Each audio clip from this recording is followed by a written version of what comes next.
मला वर्ष 51 या 51व्या वर्षी विचारधन समर्पित करण्याचा मान तासगाव येथील डॉक्टर बाबुराव गुरव यांना लाभलेला आहे।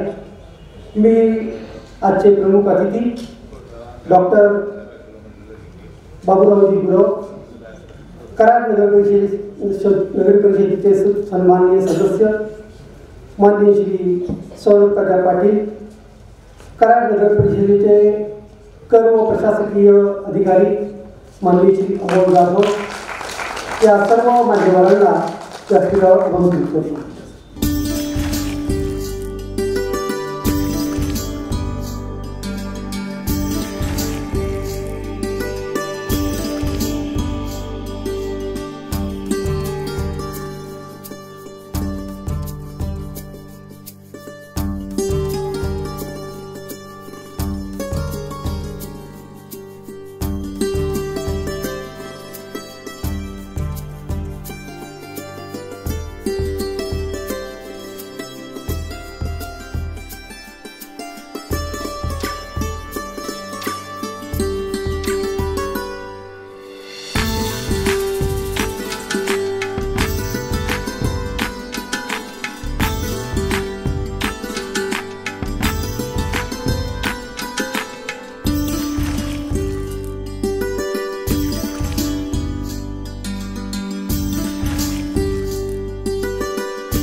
या ज्ञान यज्ञामध्ये यावर्षी विचारधन समर्पित करण्याचा मान तासगाव येथील डॉक्टर बाबुरावजी गुरव यांना लाभलेला आहे। मी अतिथी डॉक्टर बाबुरावजी गुरव, नगर परिषदेचे सन्माननीय सदस्य माननीय श्री सौरभ काका पाटील, कराड नगर परिषदेचे कर व प्रशासकीय अधिकारी श्री अमोल जाधव,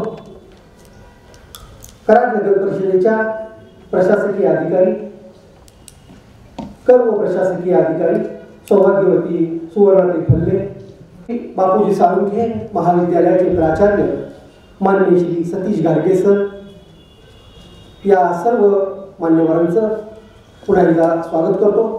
तसंच उपस्थित पत्रकार, विविध वृत्तवाहिन्यांचे प्रतिनिधी, माझी आजी नगरसेवक नगरसेविका आणि सर्व श्रोते हो, पुन्हा एकदा आपल्या सर्वांचं स्वागत। मी आजच्या कार्यक्रमाचे अध्यक्ष माननीय श्री सौरभ तात्या पाटील यांना विनंती करतो की त्यांनी पाहुण्यांचं यथोचित स्वागत आणि सत्कार करावा। सत्काराचं स्वरूप आहे सन्मानचिन्ह आणि पुष्पगुच्छ।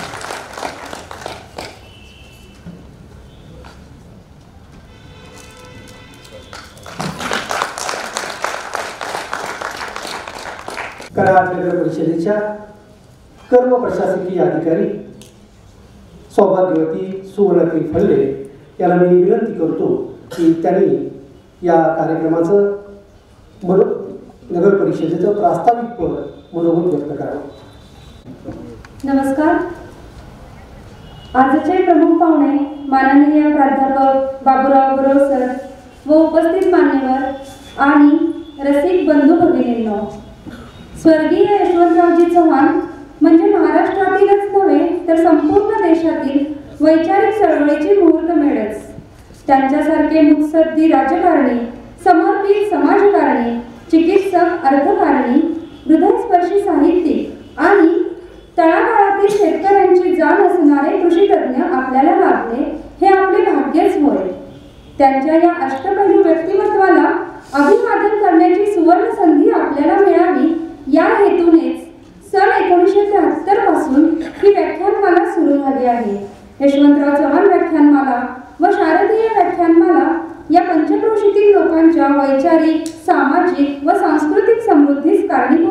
आहेत. गेली 50 वर्ष अव्याहतपणे चालू असलेल्या या व्याख्यानमालेत आजपर्यंत अनेक प्रज्ञावंतांनी आपले विचारधन समर्पित केलेले आहे. त्यातील संपादित अंश पुस्तक रूपाने प्रसिद्ध करताना कराड नगर परिषदेस खऱ्या अर्थाने कृतकृत्य झाल्यासारखेच वाटते. ही स्वर्गीय यशवंतराव चव्हाण साहेब यांना वाहिलेली खरी श्रद्धांजलीच होय असे मला वाटते. आजचा काळ इंटरनेटचा आणि मीडियाने टाकलेला काळ आहे. सांगण्यास थोडी खंत वाटते, पण वस्तुस्थिती हीच आहे की आजच्या पिढीतील वाचन, क्रियाशीलता आणि ज्ञानाची गोडी लोप पावत आहे. आजच्या काळातील ही अवस्था असून सुद्धा आपण सर्वजण येथे उपस्थित आहात आणि असे सामाजिक ज्ञान वृद्धिंगत करणारे उपक्रम यशस्वी करत आहात त्याबद्दल मी आपले स्वागत करते आणि आपल्या हार्दिक आभार मानते. आज संविधान दिन असल्यामुळे आपल्या सर्वांना संविधानाच्या शुभेच्छा देते आणि आपल्यासारख्या चोखंदळ अभिरुची संपन्न श्रोत्यांची साथ आजपर्यंत आम्हास लाभलेली आहे. मी माननीय प्राध्यापक बाबूराव गुरव सर यांच्या व्याख्यानास शुभेच्छा देऊन माझे मनोगत पूर्ण करते. जय हिंद, जय महाराष्ट्र. त्यानंतर महर्षी बापूजी साळुंखे महाविद्यालयाचे प्राचार्य माननीय श्री सतीश गाडगे सर यांना मी विनंती करतो की त्यांनी पाहुण्यांचा अल्पपरिचय करून द्या. यशवंतराव चव्हाण व्याख्यानमालेच्या आजच्या या पुष्पाचे सन्माननीय अध्यक्ष सरोज तात्या पाटील, आजचे प्रमुख वक्ते जे आपल्याला मार्गदर्शन करणार आहेत ते आमचे गुरुवर्य प्राध्यापक डॉक्टर बाबूराव गुरव सर, सन्माननीय अमोल जाधव साहेब ज्यांनी आता प्रस्तावित केलं त्या सुवर्णाची पल्ले, ग्रंथपाल शिंदे सर, डॉक्टर बी एस खोत सर, प्राध्यापक बी एस खोत सर, उपस्थित असणारे सगळेच बरेचसे परिचयाची मंडळी दिसत आहेत. 26 नोव्हेंबर म्हणले की आपल्याला पहिली गोष्ट आठवते की संविधान दिन. नंतर म्हटलं तर 26/11ची हुतात्मे झालेली जी लोक आहेत त्यांना आपण विसरू शकत नाही. आणि सगळ्यात महत्वाचा आजचा दिवस म्हणले की ही व्याख्यानमाला की जी 51 सुरुवातीलाच खूप जबाबदार लोक इथं बसलेली दिसत आहेत मला सगळी. आणि सरांनी आयुष्यभर ज्या ग्रंथाला पूजनीय मानलं तो आज संविधान दिन आहे. म्हणून वक्त्यांच्या वतीने आणि आपल्या सगळ्यांच्या वतीनं, कारण मुळात संविधान आपल्या सगळ्यांना अर्पण करण्यात आलेलं आहे, त्यामुळं आपल्या सर्वांचं सुरुवातीलाच संविधान दिनाच्या निमित्तानं सर्वांचं तुम्हाला शुभचिंतन करतो, सर्वांना अभिनंदन करतो आणि संविधान दिनाच्या शुभेच्छा देतो. कराड नगरपालिकेच्या आजच्या या कार्यक्रमाचे 51व्या कार्यक्रम यशवंतराव चव्हाण व्याख्यानमालेत आजचं पुष्प गुंफण्यासाठी इथे उपस्थित असणारे प्रसिद्ध व्याख्याते विचारवंत प्राध्यापक बाबूराव गुरव सरांचा मी परिचय करून देतोय. खरं तर नुसता परिचय करायचं म्हटलं तर एक व्याख्यान होऊ शकतं, कारण आयुष्यभर एखादं घेतलेलं व्रत आयुष्यभर कसं झोपायचं आणि त्याला कसं झुकून द्यायचं याचं मूर्तिमंत उदाहरण तुमच्या समोर आहे. म्हणजे त्याला साहित्यिक म्हणलं, विचारवंत म्हणलं, ह्या सगळ्या बिरुदावली ज्यांच्या समोर अपुऱ्या ठरतात असं एक भव्य व्यक्तिमत्व आहे की ज्याला गेली 40 वर्षे मला मार्गदर्शन करताय, की ज्यांना आम्ही असं म्हणतो की सामाजिक चळवळीतलं हे चालतं बोलतं विद्यापीठ आहे. सरांचं गाव कोठे, एकंद तासगाव, शिक्षण MA PhD आणि त्या काळात PhD सरांनी केली ती म्हणजे अण्णाभाऊ साठेंच्या. एकूण 35 वर्ष श्री स्वामी विवेकानंद शिक्षण संस्थेमध्ये सरांनी प्राध्यापकी केली. त्याच्यामध्ये तळमावले, सातारा, तासगाव, कडेपूर सारख्या ठिकाणी सरांनी मार्गदर्शन केलं. सरांची ग्रंथ संपदा खूप आहे आणि सरांनी लिहिलेली पुस्तकांची नावं काही आपल्यासाठी सांगतो. बहिनाळ, पाणी, विवस्त्रा, समीक्षात्मक लिखाणही खूप सरांनी केलेलं आहे. अण्णाभाऊ साठे, समाज विचार आणि साहित्यिक विवेचन, समतावादी साहित्य विचार, अण्णाभाऊ साठे संपूर्ण क्रांतिकारी कलावंत, श्रमणवाद का ब्राह्मणवाद, महाबळेश्वर साहित्य संमेलन मराठी साहित्य संस्कृतीची अवहेलना आणि वैचारिक लिखाणी सरांनी केले. या जगात देव आहे काय?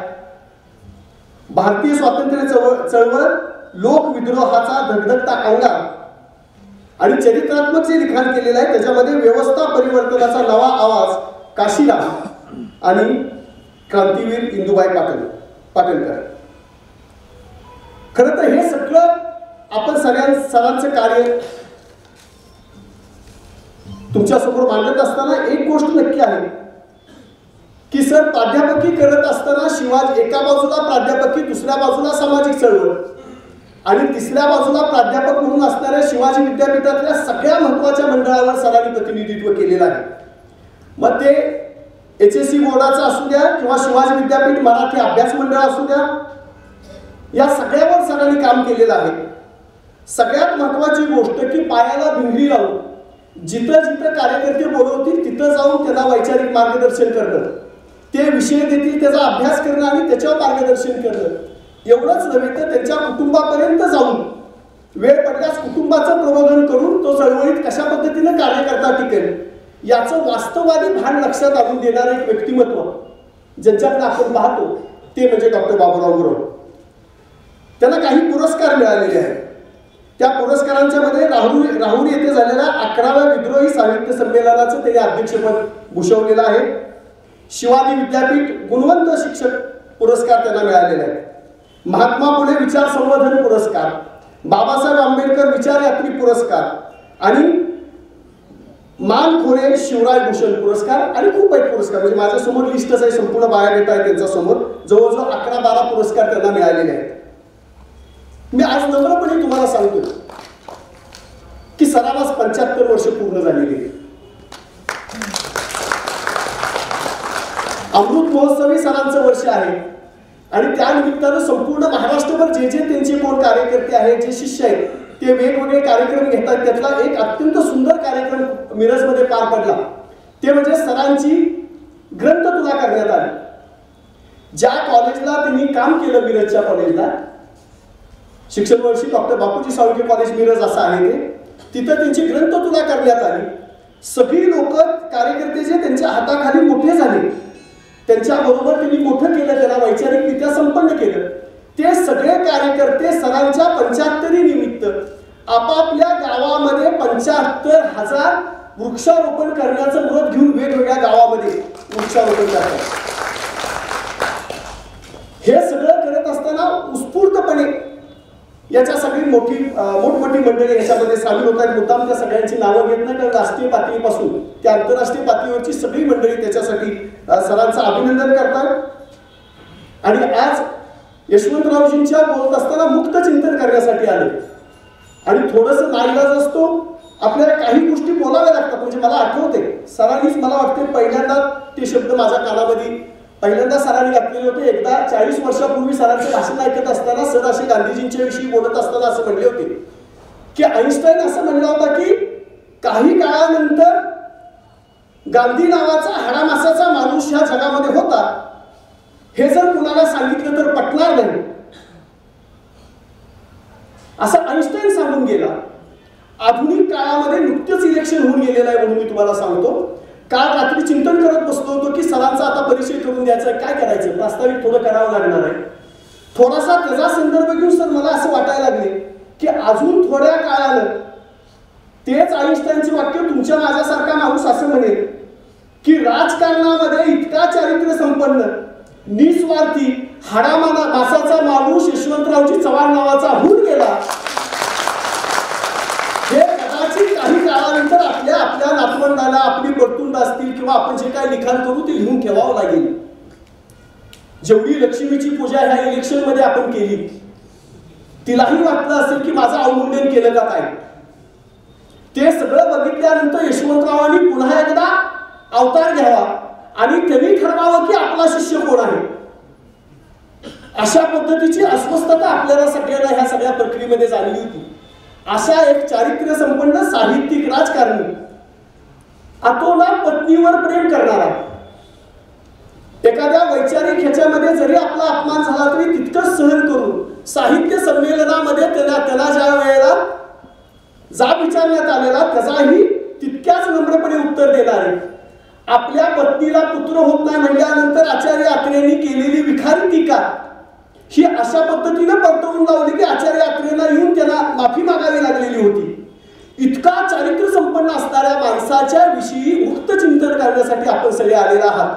तुमच्या सगळ्यांचं मनपूर्वक अभिनंदन करतो आणि मी माझं सरांची ओळख थांबवतो. धन्यवाद. धन्यवाद सर, अतिशय छान परिचय करून दिला. 25 नोव्हेंबर 1984 या दिवशी स्वर्गीय यशवंतरावजी चव्हाण साहेब यांची प्राणज्योत मावळली. भारताचे माजी पंतप्रधान, माजी परराष्ट्र मंत्री, गृहमंत्री, संरक्षण मंत्री, महाराष्ट्राचे पहिले मुख्यमंत्री, अशा अनेक क्षेत्रामध्ये अनेक पदं भूषवलेला नम्र सुसंस्कृतिक साहित्यिक म्हणजे स्वर्गीय यशवंतरावजी चव्हाण साहेब. ते ज्या दिवशी गेले त्या दिवशी टाइम्स ऑफ इंडियामध्ये एक 3 ओळी छापून आल्या होत्या. कारण यशवंतरावजी चव्हाण साहेब यांनी अपयश कधी बघितलेलं नव्हतं. किंबहुना त्यांची योग्यताच एवढी होती की ते यशस्वी खेचून आणत होते. त्या दिवशी टाइम्स ऑफ इंडियामध्ये आल्या ओळी अशा होत्या, This once the darkness came before the end of light. This once sound echoed loud. This once Sahyadri trembled. And this once and once only Yashwant failed and death succeeded. अशा या अष्टपैलू सुसंस्कृत राजकारणी व्यक्तिमत्वाच्या जीवनावरती मुक्त चिंतन ऐकवण्यासाठी आपल्याकडे तासगाव येथून डॉक्टर बाबुरावजी गुरव आलेले आहेत. मी त्यांना विनंती करतो की त्यांनी त्यांच्या नेमस्त विषयावरील विवेचनास सुरुवात करावी. या अतिशय संस्मरणीय अशा कार्यक्रमाचे अध्यक्ष, माझे तरुण मित्र, तुमच्या करार नगरीचे नेते पाटील सर,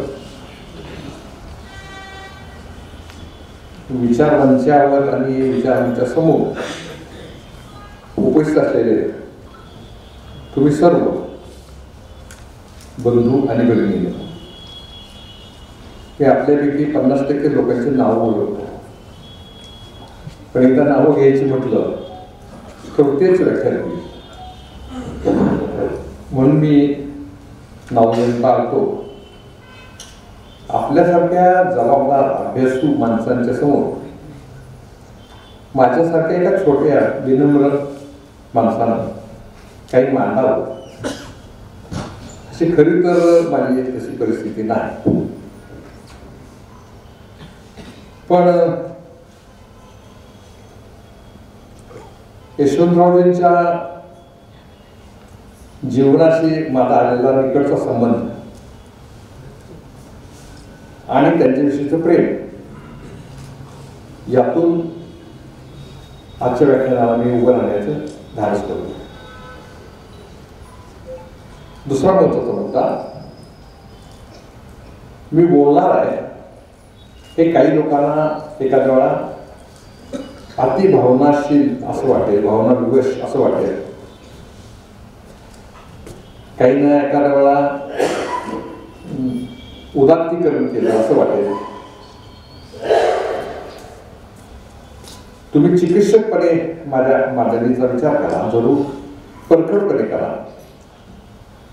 कोणी मला कळवलं तर फार बरं होईल, म्हणजे तुम्ही साहेबांच्या मी बोलला हे असं कसं वगैरे. पण मी आधीच सांगितलं तुम्हाला की माझी मांडणी ही जर तुम्हाला अपुरी वाटली किंवा गैरलाभ वाटली तर मी हे दूषण नम्रतेने स्वीकारेन.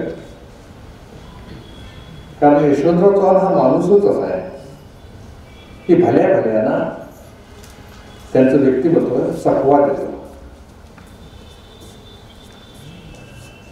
त्यातून मी प्रयत्न करतोय. आमचे खोत सरांचा फोन आला आणि संजय आमचे जाधव त्यांचाही फोन आला. मी तळमळलेला 73 ते 78 होतो आणि त्यामुळे कराडशी माझे संबंध अतिशय जवळचे होते.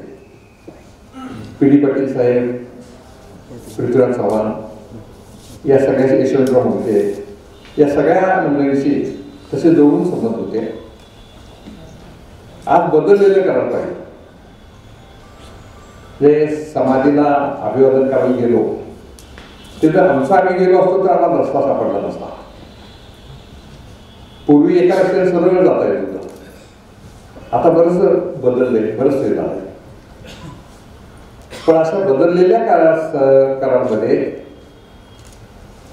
यशवंतरावांचं समाधीस्थळ आणि हे स्मारक, ह्या दोन गोष्टी राष्ट्रीय आणि आंतरराष्ट्रीय पातळीवरच्या महत्वाच्या गोष्टी आहेत असं मला वाटतं. कारण आपल्या भारतामध्ये गर्दी खूप झालेली आहे, जागा नाही. पण योग्य वेळी योग्य कारणासाठी विस्तृत जागा ठेवून, ताब्यात ठेवून त्याची बांधणी जी केलेली आहे ती अतिशय ज्याला आपण म्हणतो हे अभिनंदनीय तर आहेच पण अनुकरणीय आहे असं मला वाटतं. मित्रांनो, यशवंतराव चव्हाण यांच्याविषयी बोलणं म्हणजे भारतीय राजकारणाच्या 1930 ते 85 या काळातल्या राजकारण, समाजकारण, संस्कृतीकारण, विचार, अभ्यास, मांडणी, कला या सगळ्यांच्या अंगाने आपण जर मांडणी केली तर थोडं कळणे शिकत. हा काळ तसा फार वेगळा होता आणि यशवंतराव हे व्यक्तिमत्व त्याहून वेगळं होतं. मी आता सहज सगळे बोर्ड पाहत होतो, पहिलं तेवढं त्याचं हे करतो. यशवंतरावांचं गाव देवरा स्ट्रीट लिहिले सगळे. देवरा स्ट्रीट त्यांच्या मामांचं गाव आहे. देवरा स्ट्रीट त्यांचं गाव नाही. यशवंतरावांचं मूळ गाव, त्याचा तपशील मी संजय दादांच्याकडे किंवा खोसरांच्याकडे पाठवले. ते मूळ गाव जे आहे ते विट्याच्या जवळ 3-4 किलोमीटरवरचं छोटं गाव आहे. त्यामुळे त्यांच्या वडिलांचं नाव विट्याच्या कॉलेजला. त्या गावात इतकं दरिद्री हे कुटुंब होतं. शेतमजूर आणि शेतकरी म्हणायचे होते पण शेतमजूरच कुटुंब असं स्वरूप त्या कुटुंबात होतं. त्या छोट्या गावात त्यांना राहायला चांगलं घर नव्हतं. म्हणून विटा आणि त्यांचं गाव याच्यामध्ये एका शेतकऱ्याला विनंती करून त्याच्या बांधावर एक छप्पर घातलेलं होतं आणि त्या छपरामध्ये यशवंतरावांचे आजोबा राहत होते. 2 म्हशी होत्या. मजुरी सगळे करत होते. म्हशींचं दूध काढून रोज डोक्यावरून घागर घेऊन विट्यात जाऊन ते विकायचं आणि आपला उदरनिर्वाह चालवायचा, असं त्यांच्या जीवनात स्वरूप होतं. विट्यात जजला दूध घालायचं काम ते करायचं आणि त्या जजला त्यावेळेस जज वगैरे सगळे वेगळे होते बघा. म्हणजे असं काही आठवायचं नाही. पण आता जरा 50 वर्ष मागे जायचं, 50-60 वर्ष नाही. आता इतका पुढे गोंधळ झालाय सगळा, इतकं चित्र विचित्र वातावरण तयार झालंय. बदल होता पण कसे बदल व्हावेत, किती व्हावेत, त्याला काही मर्यादा आहे. म्हणून म्हटलं आजचं सगळं विसरून जाऊ. थोडा वेळ तुम्ही आपण एका नैतिक काळात गेलो असं आपल्या मनाला हे द्या, सूचना द्या. आपण लोकशाहीच्या निर्मितीच्या काळात गेलोय. असं हे द्या सूचना. आपण स्वातंत्र्याच्या चळवळीमधल्या डोक्याला मृत्यूचं कफन बांधून फिरणाऱ्या माणसांच्या मध्ये गेलोय असं जरा सूचना द्या. आपण अत्यंत सिन्सिअर, अत्यंत नीतिमान, अत्यंत निष्ठावान, अत्यंत कष्टातून ज्ञान संकलन करणारी माणसं अशा माणसांच्या मध्ये गेलोय असं जरा हे करा. ते आता आमचे सतीश घाडगे म्हणाले गांधींच्या बद्दलचं आईन्स्टाईनचं विधान, तसं आजचा भारत पाहिल्यानंतर एकेकाळी या भारतातली माणसं इतकी चांगली होती याचा लोकांचा विश्वास बसतो का नाही बसतो. मी एक पुस्तक लिहिले त्याचं नाव आहे उजळती प्रकाश दिशा. त्या पुस्तकामध्ये मी असं म्हटलं होतं की मानव वंशाच्या जीवनामध्ये एक असा प्रकाशमान काळ येतो की त्या काळामध्ये माणसं समर्पणाची शिखरं बांधतात, माणसं त्यागाची कष्टाची शिखरं बांधतात, ध्येयवादाची शिखरं बांधतात. असा काळ म्हणजे आपली स्वातंत्र्य चळवळ आहे. आणि त्या काळाचा एक प्रतिनिधी अत्यंत बुद्धिमान, अत्यंत संवेदनशील, अत्यंत अभ्यासू, अत्यंत प्रामाणिक असा सदस्य त्याच्याविषयी आपण बोलतोय हे लक्षात घ्या. नैतिकतेच्या झाडांच्या प्रचंड मोठ्या जंगलातलं एक महत्वाचं झाड म्हणजे यशवंतराव चव्हाण. हे आपण थोडं 2 मिनिटं हे करूया. काळ थांबला तर चालेल, विचार थांबले तर चालतील. आपलं आत्ताचं काय काय चाललंय डोक्याच्या वरीच वगैरे ते सगळं थांबवायचं म्हणजे मग आपल्याला यशवंतराव चव्हाण करेल. आता त्या छोट्या गावात काम करणाऱ्या त्यांच्या आजोबांनी दूध चांगलं घालायचे ते त्याचे डोळी सुद्धा आतासारखे नव्हते बघा. म्हणजे खूप चांगलं दूध घालायचे. त्यामुळे ते जे विचारायचे त्यांना तुमचं घरात कसं चाललंय, बाकीच कसं चाललंय, आणि आपली सुखदुःख जे विचारतात म्हटल्यानंतर आजोबा त्यांच्याकडे बोलायला लागले आणि आजोबा म्हणाले की साहेब एक उपकार करा माझ्यावर. म्हणजे काय करायचं, आमचं एक पोरगं पुरतंय, तुम्ही जरा कामावर घ्या. आणि मग त्या जजनी ऑन मनी वगैरे न घेता, कारण आज सगळं म्हणजे की पॅकेज किती आहे हाच मुद्दा येतो, बळवंतराव यांना बेलीप म्हणून स्वीकारलं. विद्यात काही दिवसांनी काम केलं.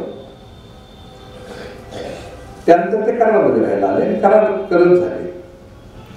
ते घरच सगळं. यशवंतरावांचं जन्मगाव वगैरे म्हटलं की देवराष्ट्रे असं लोक सांगतात आणि ते बरोबर आहे.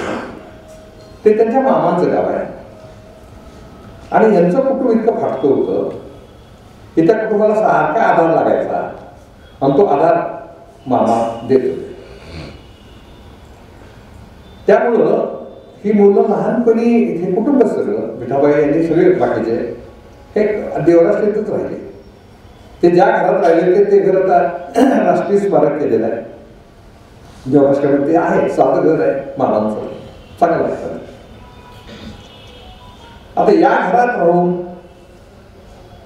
प्रचंड कष्ट करून प्रतिकूलतेवर मात करत करत यशवंतराव शिकत राहिले. थोड्या दिवसात ती फॅमिली कराडला आली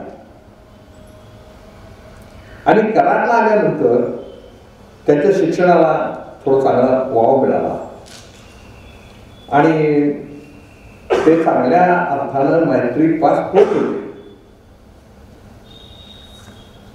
तोपर्यंत स्वातंत्र्य चळवळ एकदम पेटलेली होती आणि क्रांतिसिंह नाना पाटील नावाचा एक अत्यंत झुंजार असा नेता या भागात तयार झाला आणि त्या नेत्यानं सगळा सातारा जिल्हा हे मी प्रातिनिधिक बोलतोय, खरं तर सगळा महाराष्ट्र पेटवून सोडला आणि लहान लहान मुलं सगळी वेड्यासारखी नाना पाटलांच्या बरोबर फिरायला लागली आणि नाना पाटलांची स्वप्न आपण पुरी करायची आहे अशा पद्धतीने वाटायला लागली.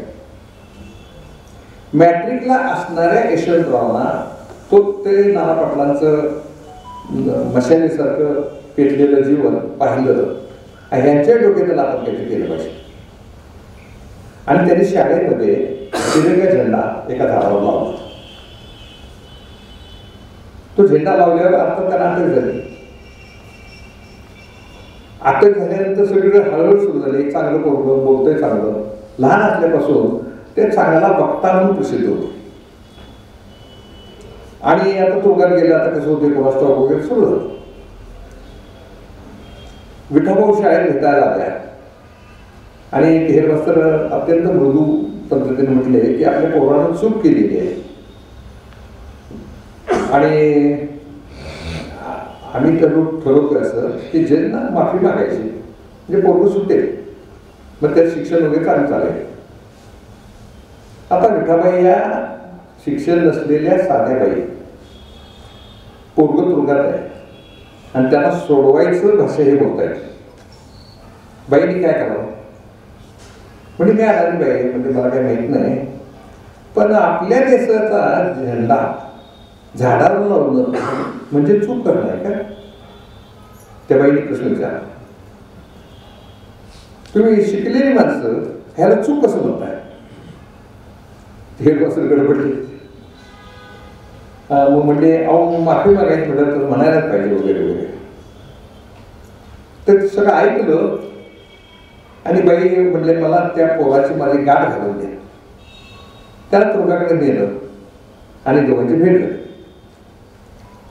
भेट झाल्यावर काय म्हणावं म्हणजे माणसांची मुळं किती खरी असतात, संस्कार किती खरे असतात. आज असतं तर लगेच आपण लेखी लिहिलं असतं, घरातल्या सगळ्यांनी सह्या केल्या असत्या, जोर पाया पडलं असतं, आणखी काहीतरी केलं असतं जेलला आणि पोरगं तिथं सोडून आणलं असतं. पण त्या बाई यशवंतरावला म्हटल्या की बाळा मी आता सगळीकडे तुझ्या भोवतीच्या माणसांकडे माफी मागूया ऐकून घेतलं, ते ऐकूनच आलेली आहे. पण म्हणजे तू काय चूक केलीस असं मला वाटत नाही आणि माफी बिफी मागितलीस तर मला भेटायला यायचं नाही. माफी मागायची नाही. तू माझा पोरगा असशील तर काय पोरगा दिवस. आई काय बोलते बा, आपण जिजाऊच्या बद्दल नेहमी बोलतो, पण अशा असंख्य जिजाऊ आपल्या भारतामध्ये आजही राहत आहेत. आजच्या बिघडलेल्या काळात सुद्धा अतिशय चांगल्या पद्धतीने वागणारे माणसं आहेत.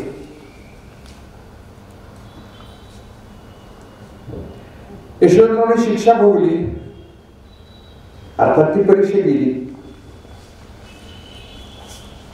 ती परीक्षा गेल्यावर सातारला मोठे वकील होते ॲडव्होकेट VN पाटील. ते मूळचे वाळवे तालुक्याचे आपले पेठचे, पण ते आधी राजाराम कॉलेजला प्राध्यापक होते इंग्लिशचे. यशवंतराव त्याला जाऊन भेटले. म्हणजे तुरुंगात नाचणार म्हणजे होय शाबास म्हणजे अभ्यास सुरू करत. आणि मग त्यांनी त्यांचे इंग्लिशचे क्लासेस घेतले. हे मला भाऊनीच सांगितले, VN पाटलांनी सांगितले. इंग्लिशचे क्लासेस घेतले आणि मॅट्रिक पास झाला. मग बर्ट्रांड रसेलचे वैचारिक निबंध मॅट्रिकला होते का? ते पुस्तक पहिल्यांदा वाचलं काही कळलं नाही. पण भाऊंना ते म्हणजे अहो की फार अवघड आहे, काय कळत नाही यशवंतराव म्हणजे. भाऊंनी त्यांना समजावून सांगितलं सगळं आणि म्हणजे पुन्हा एकदा वाच, अशी पुस्तकं पुन्हा पुन्हा वाचायची असतात. आणि यशवंतरावने दुसऱ्या वेळा ते बर्ट्रांड रसेलचे निबंध वाचले आणि यशवंतराव पास झाले. त्यानंतर ते ग्रॅज्युएट झाले. पुणा लॉ कॉलेजमध्ये LLB केलं. हे सगळं चळवळीच्या काळात केले. चळवळ चालू होती. चळवळीतला हा एक मोठा नेता एकटे यशवंतराव नाही, वैशी पाटलांनी LLB केली त्या काळात. अनेकांनी शिक्षणात हे केले. मी फोकस बाजूला व्हायला नको म्हणून सांगत नाही, पण त्या काळात महात्मा फुले यांच्या क्रांतिकारी विचारांनी सगळ्या जनतेला, विशेषतः बहुजनांच्या मुलांना झपाटून टाकलं होतं. आणि काही लोक आपलं शिक्षण झालं पाहिजे ह्या भूमिका होत्या. या सगळ्या अवस्थेमध्ये यशवंतरावने LLB पर्यंत शिक्षण पूर्ण केलं. 42 चळवळ सुरू झाली, चले जाव झालं, मी तिचा तपशिलात जात नाही. आणि ते चले जाव झालं कारण नाना पाटील सारखे तुरुंगात मध्ये मध्ये बाहेर यायचे. 9 वेळा ते तुरुंगात गेले होते. ते बाहेर आले आणि भारत माता जे म्हटलं ते पुन्हा तुरुंगात, अशी अवस्था होती. आणि यशवंतराव तुरुंगात, नाना पाटील तुरुंगात गेल्यावर माग हे वैचारिक काम कुणी करायचं असा प्रश्न उभा राहिला. त्या काळातल्या सगळ्या हुशार जुन्या नेत्यांनी यशवंतराव चव्हाण यांना असतो. पण नाना पाटील तुरुंगात गेले की यशवंतराव चळवळी बोलला, भाषण करला. म्हणजे साधारणपणे 2 नंबरचा पोरगा, नाना पाटील 1 नंबर आणि हा 2 नंबर, अशी इमेज त्याच वेळी यशवंतरावांची तयार झाली. पण यशवंतराव वाचत होते, खूप सखोल वाचत होते आणि आंतरराष्ट्रीय राजकारणाचा त्यांचा अभ्यास फार मोठा होता. आणि यामुळं ते ज्या भूमिका घ्यायचे त्या भूमिका अनेकांना पटायच्या नाहीत आणि लोक सोपा अर्थ करतात. म्हणजे जरा पोरगा चांगला आहे, हुशार आहे, तर जरा भित्रा आहे लोक म्हणाले, कारण काय पुढचं काही बोलतच नाही. यशवंतराव लोकांना समजावून सांगितलं आहे की ब्रिटिशांनी ग्रँड प्लॅन केलेला आहे. ब्रिटिशांचा ग्रँड प्लॅन नावाचा एक प्लॅन होता आणि या प्लॅन पुढं आपण टिकणार नाही, तेव्हा आपण थोडं नमतं घेऊया, ही यशवंतरावांची मागणी होती. आणि खवळलेले सगळे स्वातंत्र्य सैनिक, तुला जमत नसलं तर घरात बस, तुला काय सांगतो आम्हाला बसा वगैरे वगैरे. नाही नाही, आता थांबायचं नाही, आता लढायचं. सतत असा मतभेद होत गेला. यशवंतराव समजावून सांगत राहिले. यशवंतराव फार प्लेन विचाराचे होते. स्वातंत्र्य चळवळीमध्ये एक मोठी घटना घडली. यशवंतरावचे KD पाटील नावाचे मित्र होते, ते वाढवत होते, वकील होते. 46ला ते यशवंतरावांच्या बरोबर आमदार झाले. ते KD पाटील म्हणजे आपल्या वाळवे तालुक्यात त्या वरचा डोंगरी भाग आहे सगळा शिराळ्याचा वगैरे, तिथं दरोडेखोर गुंड फार होते आणि ते शूर होते, धाडशी होते. तर त्यातल्या काही लोकांच्या डोक्यात आलं, अरे शूर आहेतच, धाडशी आहेत, समर्पणशील आहेत, मग या लोकांना ट्रेनिंग देऊन ह्याला स्वातंत्र्य घेऊया. काय घेऊन आहे, आपलं स्वातंत्र्य लवकर येईल. आणि हे प्रश्न घेऊन काही मुलं आली यशवंतरावांच्याकडं. यशवंतराव येलो सर, यशवंतराव म्हणजे बरोबर तू म्हणताय, आपण ते केलं पाहिजे. आणि यशवंतराव ते बोलायला लागले. तर जे गाजलेले हे होते, खूप सगळं आहे मला वाटतं इथं, त्यांच्या गावचा सखाराम बारवटे फार गाजलेला असा हे होता. तो स्वतःला कोर्ट समजायचा, मी कोर्ट आहे आणि तो दिल ती शिक्षा लोकांनी भोगलीच पाहिजे. 200-250 उभ्या बंदुका त्याच्याकडे होत्या, म्हणजे तेवढे हे लढाऊ माणसं. आणि त्यांच्यात एंट्री करायला नियम होता 3 खून केल्याशिवाय आत यायचं नाही. आता 3 खून केलेल्या 200-250 लोकांची ती गॅंग. आणि यशवंतराव वाटलं त्यांना समजावून सांगूया. तर ते KD पाटील ते हुशार होते, ही चांगली माणसं होती, लक्षात घ्या. ते हे स्वातंत्र्याच्या नंतरच्या राजकारणात लोकांनी एकमेकाला दूषणं फार दिली आणि इमेजेस बिघडवले. अशी अवस्था नव्हती. ही माणसं चांगलीच होती, फसली काही माणसं, काही ना व्यवहार कळला नाही, त्याचा हेतू वाईट नव्हता. ते आमची राखीव फौज असं केली म्हणायची की आपली राखीव फौज आहे. आणि यशवंतराव ते क्लोज मित्र असल्यामुळं यशवंतराव सगळ्यांना समजावून सांगायला याला घेऊया म्हणून. नाना पाटलांनी यशवंतराव बोलून घेतलं म्हणजे अरे यशबा तुला काय अक्कल आहे का, तुला काय कळतंय का, म्हणजे काय झालं. अरे हे माणसं आपण काय करायचं, आपण स्वातंत्र्य मिळवायचं. स्वातंत्र्य मिळवायला स्वातंत्र्याच्या अंधाराचे हिरो चालतील का आपल्याला? असली माणसं घेऊन स्वातंत्र्य मिळणार आहे का? मग यशवंतराव ऐकलं, हो म्हटलं बघूया. पण काय झालं, दोन बुद्धिमान माणसांना ते पटलं होतंच. त्यातले पहिले यशवंतराव आणि दुसरे आमचे क्रांती अग्रणी जी डी बोकुला. ते मेडिकलचे विद्यार्थी होते आणि पुण्यातलं कॉलेज सोडून आले जी डी बोकुला. आणि यशवंतराव LLB वगैरे केली होती, चांगला कार्यक्रम होता. आणि मग त्यांनी त्यांचा प्रोग्राम चालू ठेवला. हजारो प्रोग्राम चालले होते आपापल्या पद्धतीने, लोक होते वेगवेगळे प्रोग्राम. त्यामधला हा एक प्रोग्राम ते म्हणजे त्यांना जाऊन हे करायचं. दोघांनाही वाईट अनुभव आला. नाना पाटलांनी आधी सांगितलं होतं पण त्यावेळेस ऐकलं नाही. इतका वाईट अनुभव. यशवंतराव आमच्या वाळवे तालुक्यामध्ये शिवपुरी नावाचं गाव आहे, तिथं त्यांनी बैठक घेतली त्या गुंडाची. आणि त्या बैठकीत हे सगळी माणसं सैनिक होते लक्षात घ्यायचे, म्हणजे 5-25 बरोबर असायचे त्यांच्या. आणि यशवंतरावने चांगलं एक मोठं भाषण दिलं त्यांना. आणि आपला देश स्वतंत्र करायचा आहे, तुम्ही शूरच आहात, आपण करूया. त्याने ऐकून घेतलं आणि चेष्टा करायला सुरुवात केली. पुन्हा ते म्हणायला गेले की तुमचं तुम्ही म्हणताय नाही, मग आमचा तुमचा एरिया वाटून घेऊया. आमच्या एरियात तुम्ही यायचं नाही, तुमच्या एरियात आम्ही यायचं नाही. तुमच्या एरियात तुम्हाला गरज वाटली तर आम्ही येणार मदतीला, आमच्या एरियात गरज वाटली तर तुम्ही यायचं मदतीला.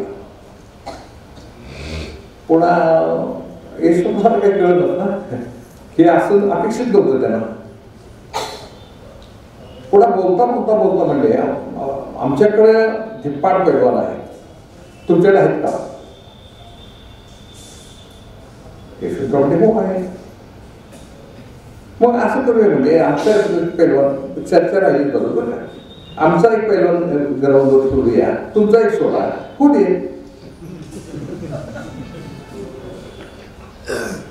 त्यांनी त्यांचा एक शिवा नावाचा 6.5 फूट उंच नागरात अंदाने त्याचा फोन केला तो त्याला सोडला महिला. याने शालीन त्याचे सासरे मोठा पैलवान होतो, त्याला सोडला महिला. कुस्ती कोण पडत आली आणि कुस्ती होईल आली. कुस्तीच्या निमित्ताने त्याला भांडण काढायचं होतं आणि ह्याला मारून टाकायचं होतं. हे चाललंय असं काहीतरी. यशवंतराव त्याला भेटायला गेले, हे नागनाथ नायकोडेने कळलं. नागनाथ नायकोडेने त्यांची फौज पाठवली. त्यात हुतात्मा झालेला पुढं किसन आहे नावाचा मोठा पैलवान होता. हे गेले. यशवंतरावांच्या लक्षात आलं होतं घामाने निथळलेले होते आणि आता हे जर शेवट बरोबर नाही त्यांच्या लक्षात आलं होतं. पण काय करायचा प्रश्न होता. आमचे किसन आहे आपली फौज घेऊन गेले आणि त्यांनी त्यांच्यावर फायरिंग सुरू केलं आणि परिणामी ते सगळे गुंड पळून गेले आणि यशवंतराव त्यातून वाचले. हे स्वातंत्र्य चळवळीमध्ये तिथंच संपले यशवंतराव. दुसऱ्या दिवशी इस्लामपूरचा मोर्चा होता.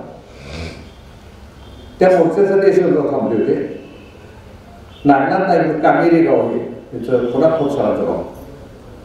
त्या कामेरीत गेले म्हणजे यशवंतराव तुम्ही आता जरा शांत राहा आणि मोर्चापेक्षा तुम्ही येऊ नका.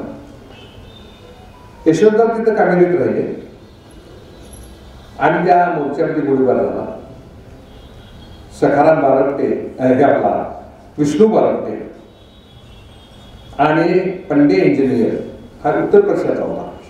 हे दोघे तिथे होता. पोलिसांची लिस्ट होती, त्या लिस्टमध्ये यशवंतराव नव्वद होतं. जर मोर्चाला गेले असते तर खलास होणार होते. तिकडे जीडी लाडाने एक बैठक घेतली अशीच, आणि त्या बैठकीमध्ये अशाच मारामाऱ्या सुरू झाल्या.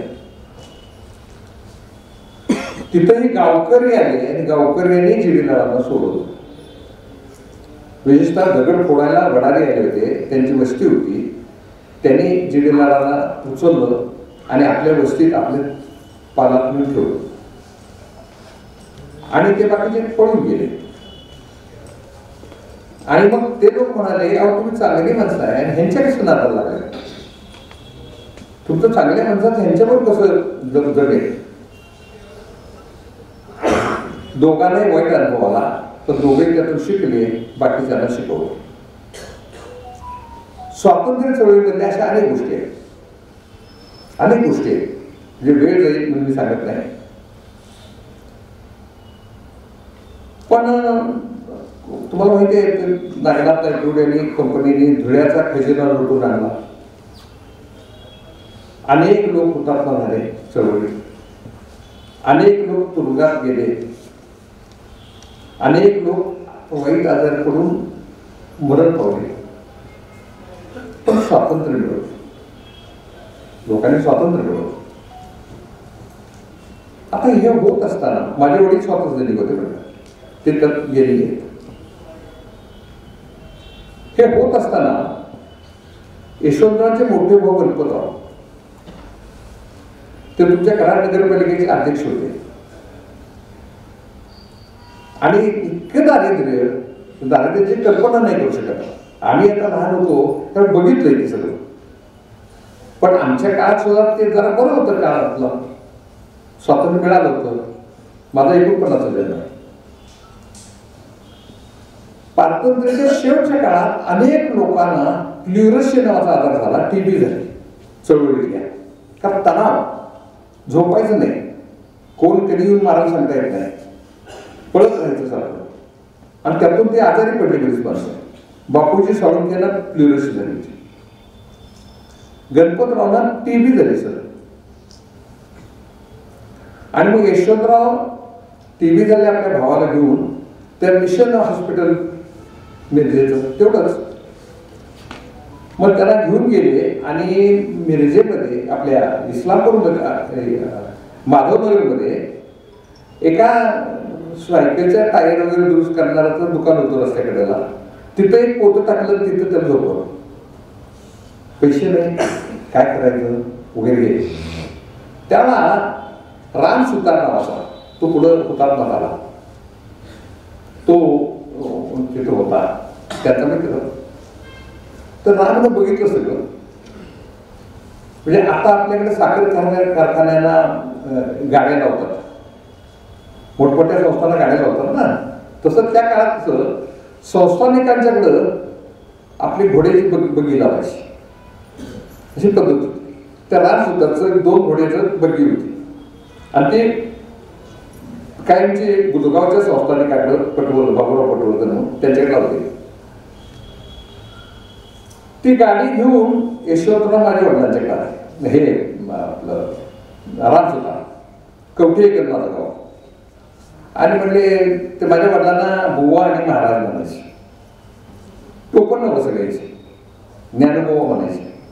त्यांचं रेकॉर्डचं नाव रामचंद्र, पण त्यांचे ज्ञानबुवा म्हणा.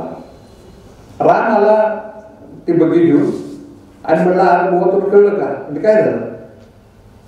यशवंत म्हणले गणाला घेऊन आलाय आणि त्याला आणखी ठिकाणी झोपवलं आहे. अरे असं कसं करून चाललं म्हणजे, चला आपण जाऊन ते उचलूया त्याला. आणि त्या बग्गीतनं दोघं गेली. हे 45 साला का. आणि त्याला बग्गीत घेतलं आणि मिरजेच्या मिशनमध्ये गेले. आता त्या मिशनमध्ये त्या पटवर्धन सरकारांच्या 2 रूम कायमच्या रिझर्व होत्या. त्यात राजेश ते आणि त्याच्याकडे खूप माणसं, त्यातलं कोणतं आजारी पडायचं. तर त्यातल्या एका खोलीत गणपतरावांना ठेवलं. आणि माझ्या वडिलांचे त्या संस्थानिकांचे खूप जवळ संबंध होते. म्हणजे मला माझ्या कळतेपर्यंत ते वाढले संस्थानिक. तेव्हा त्यांनी सांगितलं सगळं. ते म्हणजे आपला एक चांगला मित्र आहे, कार्यकर्ता चांगला आहे आणि तो आपल्या ह्याच्यात टाकलाय, तो संस्थानिक असतो राजाच, थोडं काय हरकत नाही मला, जेवण आपल्याकडून घ्या मला. मग त्या बघितलं वाड्यावरनं जेवण जायला लागलं. औषधं चांगली मिळाली, बिल ते भरणार कोण? सरकार. मग यशवंतरावांचा प्रश्नच भेटला. यशवंतराव इथे येऊन पुन्हा वकिलीचं आपलं काम करायला लागले. 46 इलेक्शन जवळ आली. त्या गणपतरावांचे 2 वैशिष्ट्य होते. महात्मा फुलेंच्या सत्यशोधक चळवळीचे कडवे कार्यकर्ते होते गणपतराव. उंच वगैरे म्हणजे डबल संपूर्ण हे व्यक्तिमत्वात एकमेकांच्या विरुद्ध असे उंच दांडर फेटाफेटा बांधणारा असा माणूस होता. यशवंतराव उंचीला कमी, शांत, मऊ, मलूर वगैरे असे. आणि ते सगळ्या मित्रांना सांगायला लागले, अरे म्हणजे इलेक्शन जवळ आले आणि आमचे एसपर म्हणजे रडू आहे म्हणले, ते काही बोलणार नाही, काही नाही, जाऊन भांडून तिकीट आणाय पाहिजे म्हणले. तेव्हा आपलं म्हणजे सगळे काँग्रेस सगळे प्रमाणात जातात होते, ते काय आपलं तिकीट द्यायचं काय म्हणले. गेलं पाहिजे म्हणल्यावर डॉक्टर मला खूप मरायच्या वेळ झाली आहेस, ते शिकायला फाडावतेस, हा त्यांचा एक दोष होता. आणि म्हणजे तू कुठं जायला लागलाय, जाता येणार नाही, ऐकून घेतलं शांतपणे. आणि आनंदराव गायकवाड नावाचा मातंगी समाजातला असाच तो 6.5 फूट उंच दांडगा होता. तो तिथं त्या दवाखान्यात होता. तो पुढे मोठा डॉक्टर झाला, मॅट्रिक परीक्षा केलेला. त्याचे 4,500 ऑपरेशन सक्सेस झालेली रेकॉर्ड अमेरिकेला पाठवलं आणि अमेरिकेतनं त्यांना मोठी डिग्री पाठवली आणि ते पुढे मोठे डॉक्टर झाले. त्यांना हे म्हणले गणपतराव, अरे म्हणजे असं साहेब गेलं पाहिजे, मला काय करायचं म्हणजे काही बोलू नका, म्हणजे रात्री 12 वाजता बघूया. आणि रात्री 12 वाजता त्या गायकवाडनं खांद्या वेळेला घेतलं आणि कंपाऊंड होतं म्हणजे पलीकडचा अंजा पडून म्हणजे आले पडून कराडला आणि भांडत राहिले. तिकीट मिळालं, यशवंतराव घेऊन आले आणि गणपतराव गेले. आता हे जेव्हा झालं तेव्हा माझ्या वडिलांचे त्यांचे जे जवळून संबंध आले होते. यशवंतराव काय आणि त्या काळात ते बहुतेक सगळे लोक आपल्या मित्रांच्या घरीच राहायचे, जेवण खाणं सगळं, आजारपण हे एकमेकांच्या घरी असायचे, एकमेकांना जीवन देऊ द्यायचे. गणपतराव गेले, यशवंतराव आमदार झाले. आमदार झाल्यावर यशवंतरावांना गृहमंत्र्याचं सेक्रेटरी असं ते पद होतं, ते पद दिले. तर यशवंतरावांचं वैशिष्ट्य, शपथविधीला गेले तो दिवस होता 14 एप्रिल. तो डॉक्टर बाबासाहेब आंबेडकरांचा जन्मदिवस. डॉक्टर बाबासाहेब आंबेडकरांचं हे वाढदिवस धूमधडाक्यात मुंबईत सुरू होता. यशवंतराव इथे गेले, पहिल्यांदा त्या वाढदिवसाला गेले, बाबासाहेबांना हार घातला आणि मग तिकडं मंत्रिमंडळात शपथ घ्यायला गेले. उशीर झाला होता, मोराजीने झापलं, लेट कसा आला, काय झालं वगैरे वगैरे, तर ते काही कारणं सांगितली. पण यशवंतराव मंत्री झाले. हे झालं त्याच वेळेला संयुक्त महाराष्ट्र समितीचं चळवळ उभी आहे आणि हे आता मंत्री चळवळ मोठी उभा राहिलेली. त्याच्या आधी 2 घटना घडल्या होत्या. यशवंतरावांचं लग्न झालं वेणुताई ठेवकरच्या मोरे घरातल्या. त्या लोकांचं मला आश्चर्य करते. नागनाथ नायकवडीची बायको लग्नाच्या त्याने पाहिलीच नव्हती, मित्रांना पाहिली होती आणि चांगल्या एका पूर्वी असं तुम्ही सांगितलं. आणि म्हणजे दुमित्र सांगतो म्हणजे असणारच की म्हणजे. तसंच यशवंतरावांची बायको केडी पाटलांनी जाऊन पाहिली. यशवंतरावांच्या आईला घेऊन गेले आणि यशवंतराव आल्यामध्ये पूर्वी चांगली आणि आपण करूया. लग्न केलं. 7वी पर्यंत शिकलेले होत्या विनुताई. विनुताईचा फोटो फार छान येतो. मी त्याला फार जवळून पाहिजे. त्या बारीक होत्या शरीरात, पण फोटो त्यांचा असा भरभरीत चांगला निघतो. वेणुताईला एक मुलगा झाला. लोक टाळतातच, तो मुलगा लवकर गेला. मी ऐकली भाषण लोकांची, काय लेखा मूल होईल आणि काय लावलीस सभेतनी वगैरे, हे असलं बोलायचं एकमेकांबद्दल. पण त्याला एक मुलगा झाला होता, तो वारला होता.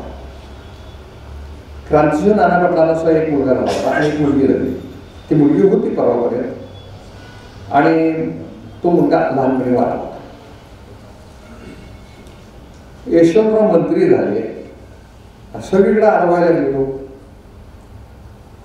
यशवंतरावांना अनुकूलतेपेक्षा प्रतिकूलता जायला होती आयुष्यभर.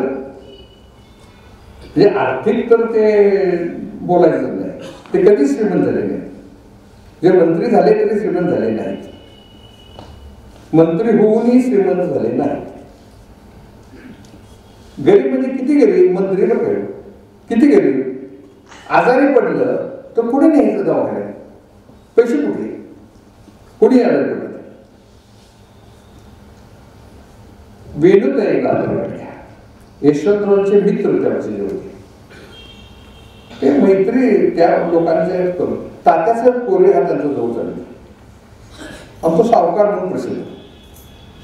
आमचे गणपतराव कोळी तासगावचे, ते त्यांचे मित्र. नागनाथांना नाही कोळी हे त्यांचे मित्र. तुमचे जेडी बापू लाड सगळे मित्र. आता ही सगळी भयंकर गरीब, म्हणजे किती गरीब.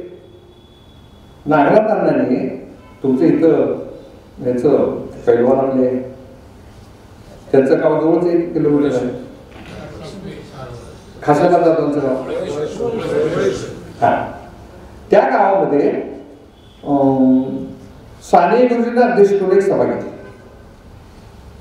आणि त्या सभेत त्यांनी ठराव केला, कर्मवीरांना शिक्षणासाठी आपण 1 लाख रुपये गोळा करून द्यायचे.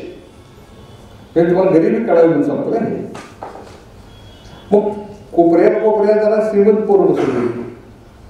त्यांनी सांगितलं तुम्ही जाहीर करायचं देणग्या. म्हणजे करायला लागले. मग सानेगुरूचं भाषण झालं आणि देणग्या गोळा करायला सुरुवात झाली. शांताराम गरुड हा लहान मुलगा तो बोलत होता. फार सुंदर बोलायचं शांताराम बाबू. आणि एका कोपऱ्यात एका पोराला सांगितलं माझे 100 रुपये. तो आष्ट्याचा वगैरे नावाचा जैन श्रीमंत माणूस. दुसऱ्या कोपऱ्यात एक बोलला माझे 100 रुपये. तो हुपरीचा जैन समाजातला चांदीच्या व्यापारातला श्रीमंताचा बोलला. तिसऱ्या कोपऱ्यातनं एका पोरानं 100 रुपये द्यायचे. तो पोरगामध्ये यशवंतराव होते. असे 400-500 रुपये जाहीर झाले. बातम्या आल्या. ब्रिटिशांना आश्चर्य वाटलं की ह्यांच्याकडे 100 रुपये कुठले आले. आर्थिक परिस्थिती बघा, 100 रुपये कुठले आले, तपासलं पाहिजे. या सगळ्यांची चौकशी केली. कुठलं 100 रुपये आणलं.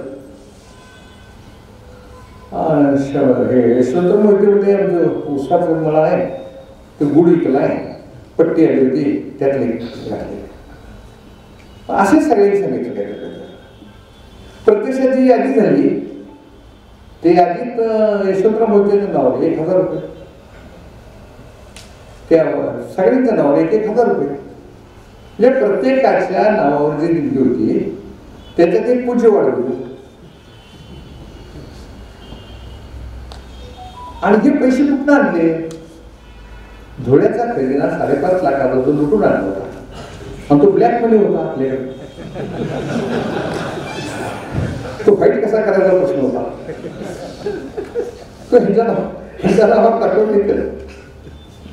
कर्मवीरांना ते देणगी घ्यायला तयार नाही. कर्मवीरांना म्हणले माझी संस्था लेखा बंद पडतील. नाही म्हणजे आम्ही एक एक रुपया गोळा करतो आम्ही, असं गोळा करून देतो. मग रोमॅन्टिसिझम त्या काळातही होता. कोणाची अशी द्यायची तर म्हणजे महात्मा गांधीची असते. मग नाईनाथ नायकोडी आणि बापू सोडून गेले. गांधी म्हटले अरे मी एवढ्या गाळात आहे म्हणजे दंगली चालली तिकडं, मी काही येऊ शकत नाही, ठक्कर बाप्पाला घेऊन जाऊ. ठक्कर बाप्पा तोडतच होते, प्रसन्न भेटला. मग आता काय करायचं असं करत करत करत 6 रुपये राहत होते. आणि तो निधी मग उजळला त्यानं. आम्ही ₹1 गोळा केलेला आहे असं म्हणून रयतला देणगी 1,11,111 असं देणगी दिली. आता ह्या घटना सगळ्या घडत होत्या. त्याला 13 मार्च 55 माझ्या वडिलांचा मृत्यू झाला. आणि सगळ्या मित्रांच्या ते प्रति सरकारचे जज होते. सातारचं प्रति सरकार होतं, त्याचे जज 4थी परीक्षा केली. आणि बरेचसे जज होते. म्हणजे सज्जन असला, वारकरी असला, सरळ बोलत असला, नैतिक बोलत असला, तो जज. अशी अवस्था होती. पापाला उत्तमराव पाटील बरेचसे होते, त्यात आमचे हे जज. पण ती माणसं एकजिनशी होती. माझे वडील वारल्यावर सगळ्या महाराष्ट्रातलं सगळे स्वातंत्र्यसैनिक यायला लागले. मला आठवतंय मी लहान मुलगा होतो, म्हणजे माझे वडील वारल्यावर मी 5-5.5 वर्षाचा असेल. आमचं गाव म्हणजे पेटलेलं संयुक्त महाराष्ट्र समितीचं. अजून ते स्वरूप आहे. ते यशवंतराव आणि वसंतदादा ओपन जिम मध्ये बसून आमच्या घरी यायला लागले. आता ते यशवंतराव येणार आहेत माहिती होतं लोकांना. गाव सगळं गोळावून रस्त्यात उभं राहिलं अडवायला. आणि मग गाव घोषणा देत होतं, संयुक्त महाराष्ट्र समितीचा विजय असो, यशवंतराव गोबे वगैरे घोषणा चाललेल्या. आणि त्या घोषणा देता विचारले, अरे कसं चाललंय रामभाऊ, बरा आहे का? हनुमत तुझं बरं आहे का? संपत तुझं बरं आहे का? गाडी चालली करून आम्ही निषेध करायला बाकी पूर्ण त्यात ह्याच्यात. आणि असं करत करत ती गाडी आमच्या घराकडे यायला लागली. मला कारण माणूस सगळं गाव नको म्हणते घेऊ आमच्या घराला यायला लागला. पण ते घरी आले. माझ्या आईनं फाटकी वाकर त्याचं पोतं वगैरे टाकून बसायला केलेलं. यशवंतराव येऊन बसले. मला चांगलं कळत होतं ना, जे लहान मुलगा तर चांगलं कळत होतं. ते बसल्यापासून ते असा हात गुडघ्यावर ठेवून घळघळ रडत होते. आणि माझी आई पण स्वातंत्र्य होती. ती म्हणली, साहेब आता रडतोच कशाला? म्हणली गेल्या गेला, आपण पुढच्याने बघायचं आता वगैरे करू. ही यशवंतरावची माझी पहिली भेट म्हणजे मी पाहिलेलं त्याला.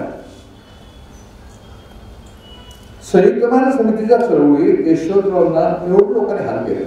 खटावला तुमच्या चपलाचा हार घातला तुमच्याकडे. आता मी तपशील सांगत नाही कारण मला तासगाव जायचं आहे. कारण त्यातली जी माणसं आहेत पाठ आहेत मला सगळी, ती माणसं कुणी घातलं कसं घातलं सगळं पाठ आहे. पण ते त्यांनी ठीक आहे काढून ठेवला शांतपणे. हा पुण्यामध्ये बालगंधर्व नाट्य मंदिरामध्ये एक कार्यक्रम घेतला होता. संयुक्त महाराष्ट्रवाले आले झाले. ते सहसंयुक्त मुंबई, बेळगाव, कारवार, निपाणी, डांग, उंबरगाव सहसंयुक्त महाराष्ट्र हे नाना पटलाने आमच्याकडे पाठवून दिले. ते म्हणजे एका श्वासात म्हणायचं, मग तुला भाषण करायचं म्हणजे. आणि मग झालाच पाहिजे. तर झालाच पाहिजे. यशवंतराव आचार्य समोर आणि यशवंतराव काय तर बोलायचं म्हणजे आत्र्याला म्हणजे बाबुराव त्यांचं बाबुराव तो पण नव्हतं. बाबुराव म्हणजे कशाला म्हणताय, झाला पाहिजे म्हणा. ते आत्रे तुम्हाला माहिती आहे डेंजर काम होतं. ते पटकन म्हणले यशवंतराव च म्हणावंच लागतं. आता तुमच्या नावाचा च काढला काय राहतंय बरोबर. पण हे यशवंतराव खेळी मिळून घ्यायची. मला आश्चर्य काय वाटतंय, ती माणसं खेळी मिळून सगळं करायची. त्या बालगंधर्वमध्ये कार्यक्रम होता. त्या कार्यक्रमात आत गेले यशवंतराव आणि कडेकोट बंदोबस्त सगळे पोलीस दाखल सगळे हे अशा अवस्थेत यशवंतराव भाषणाला उभा राहिले. एक बाई पडसे पुढच्या लाईनमध्ये उभा राहिली बसलेली उठून आली आणि ते पिशवीतनं बांगड्या काढल्या आणि म्हणजे यशवंतराव हात पुढं करा. यशवंतरावने हात पुढं करा आणि त्यांनी बातम्या काढल्या दोन्ही हातात. डेंजर माणसं घाबरली सगळी, पोलीस घाबरले. आता मी म्हणल्या मुख्यमंत्र्याला हे आपल्या मंत्र्याला बांगड्या घातल्या. यशवंतरावने काय करावं? हात पुढे केला, दोन्हीकडे बांगड्या घातल्या, दोन्हीकडच्या बांगड्या अशा खळखळून वाजवून दाखवल्या बांगड्या. काही लोक घाबरलेले, काही लोक गप्प बसलेले, काही लोक लय खुश झालेले, असं सगळं वातावरण. आणि वाजवल्या खळखळून. आणि यशवंतराव म्हणाले, जगातल्या कुठल्याही नाट्यगृहाचा इतक्या नाट्यमय पद्धतीनं उद्घाटन झालं नसेल. या नाट्यगृहाचं उद्घाटन झालं असं मी जाहीर करतो. आणि जाहीर केलं शांतपणे बांगडे काढून टेबलावर ठेवल्या आणि आपलं भाषण छान ठेवली. हे यशवंतराव. मी सांगितलं गणपतराव इथं नगराध्यक्ष होते. गणपतराव असताना मामाचं पोरग एक शिपाई म्हणून लावलं नगरपालिका. आणि यशवंतरावच्या बहुतेक सगळ्या काळात त्यांचं घर त्या शिपायाच्या पगारावर चाललं. त्या शिपायाचा पगार ते त्याचं उत्पन्न. आता या पद्धतीनं घर चाललं असताना एकदा वेणुताई आजारी पडल्या आणि ज्या झालं त्या हे मंत्री ते बघायला आले मिरजेला मिशन हॉस्पिटलमध्ये. आणि वेणुताई बस झोपल्या होत्या त्या कॉटवर. त्यांची अवस्था बघितली आणि आई म्हणून यशवंतराव खाली बसले आणि हे आजारी पडले. त्याला ऍडमिट केलं. सगळं बघणार तात्या सर पोरे लोक सगळे बघायला लागले वेणुताई आजारी म्हणून. लोक आले की तात्यासाहेब म्हणायचे, कुणाला भेटायला आलाय, कुठल्या पेशंटला भेटायला? आणि दोन आहेत काय म्हणजे पेशंट? एकच की? नाही नाही म्हणजे पहिला पेशंट वेणुताई आणि दुसरा यशवंतराव. आता इतक्या वाईट अवस्थेतून यशवंतराव पुढे आला. यशवंतरावांचं एक वैशिष्ट्य काय होतं त्यांच्या व्यक्तिमत्वाचं, ते प्रचंड अभ्यास करायचे. काय आवडलं की डायरेक्ट बोलायचे. एम.एन. रायचा विचार त्यांना आवडला. स्वातंत्र्य पॉइंटला आहे. आणि यशवंतराव वाटला नाही हा राईस ठेवायला पाहिजे. आपण राईस आपण विचार घेतला पाहिजे. त्या तुमच्या इथनं जवळ हे इंदोरीमधले दिनकरराव निकम आता भारत पाटणकर नावाचे कार्यकर्ते आहेत. त्यांच्या आजोबा ते मोठे सत्यशोधक आणि गांधीवादी कार्यकर्ते होते. ते साताऱ्याला त्या काळातले प्रमुख नेते. यशवंतराव आले आणि त्यांना भेटले. त्यांना म्हणजे आपण रॉयच्या पक्षात जाऊया. ते म्हणजे अरे यशवंतराव खोडायच काय, तू वाचतोयस काय नाही, काय तर मिळतोयस म्हणजे स्वातंत्र्य मिळेपर्यंत आपण बापूजींना सोडायचं नाही.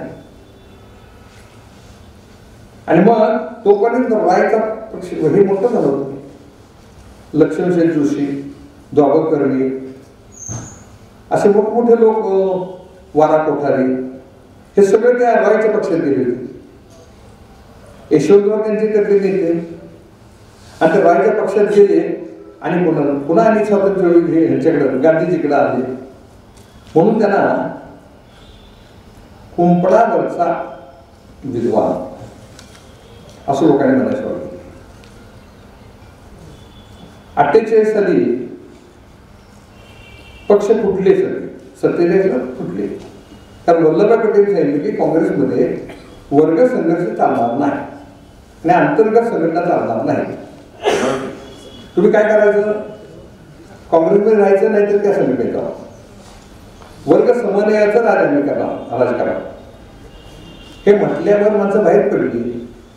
आणि जेते मोरे, जवळकर, श्रीपतराव शिंदे, नाना पाटील या कर्मवीरांना यांच्या नेतृत्वाखाली एक नवा पक्ष निघाला. त्या पक्षाचं नाव शेतकरी कामगार पक्ष. या शेतकरी कामगार पक्षाच्या स्थापनेला यशवंतराव हजर आहे.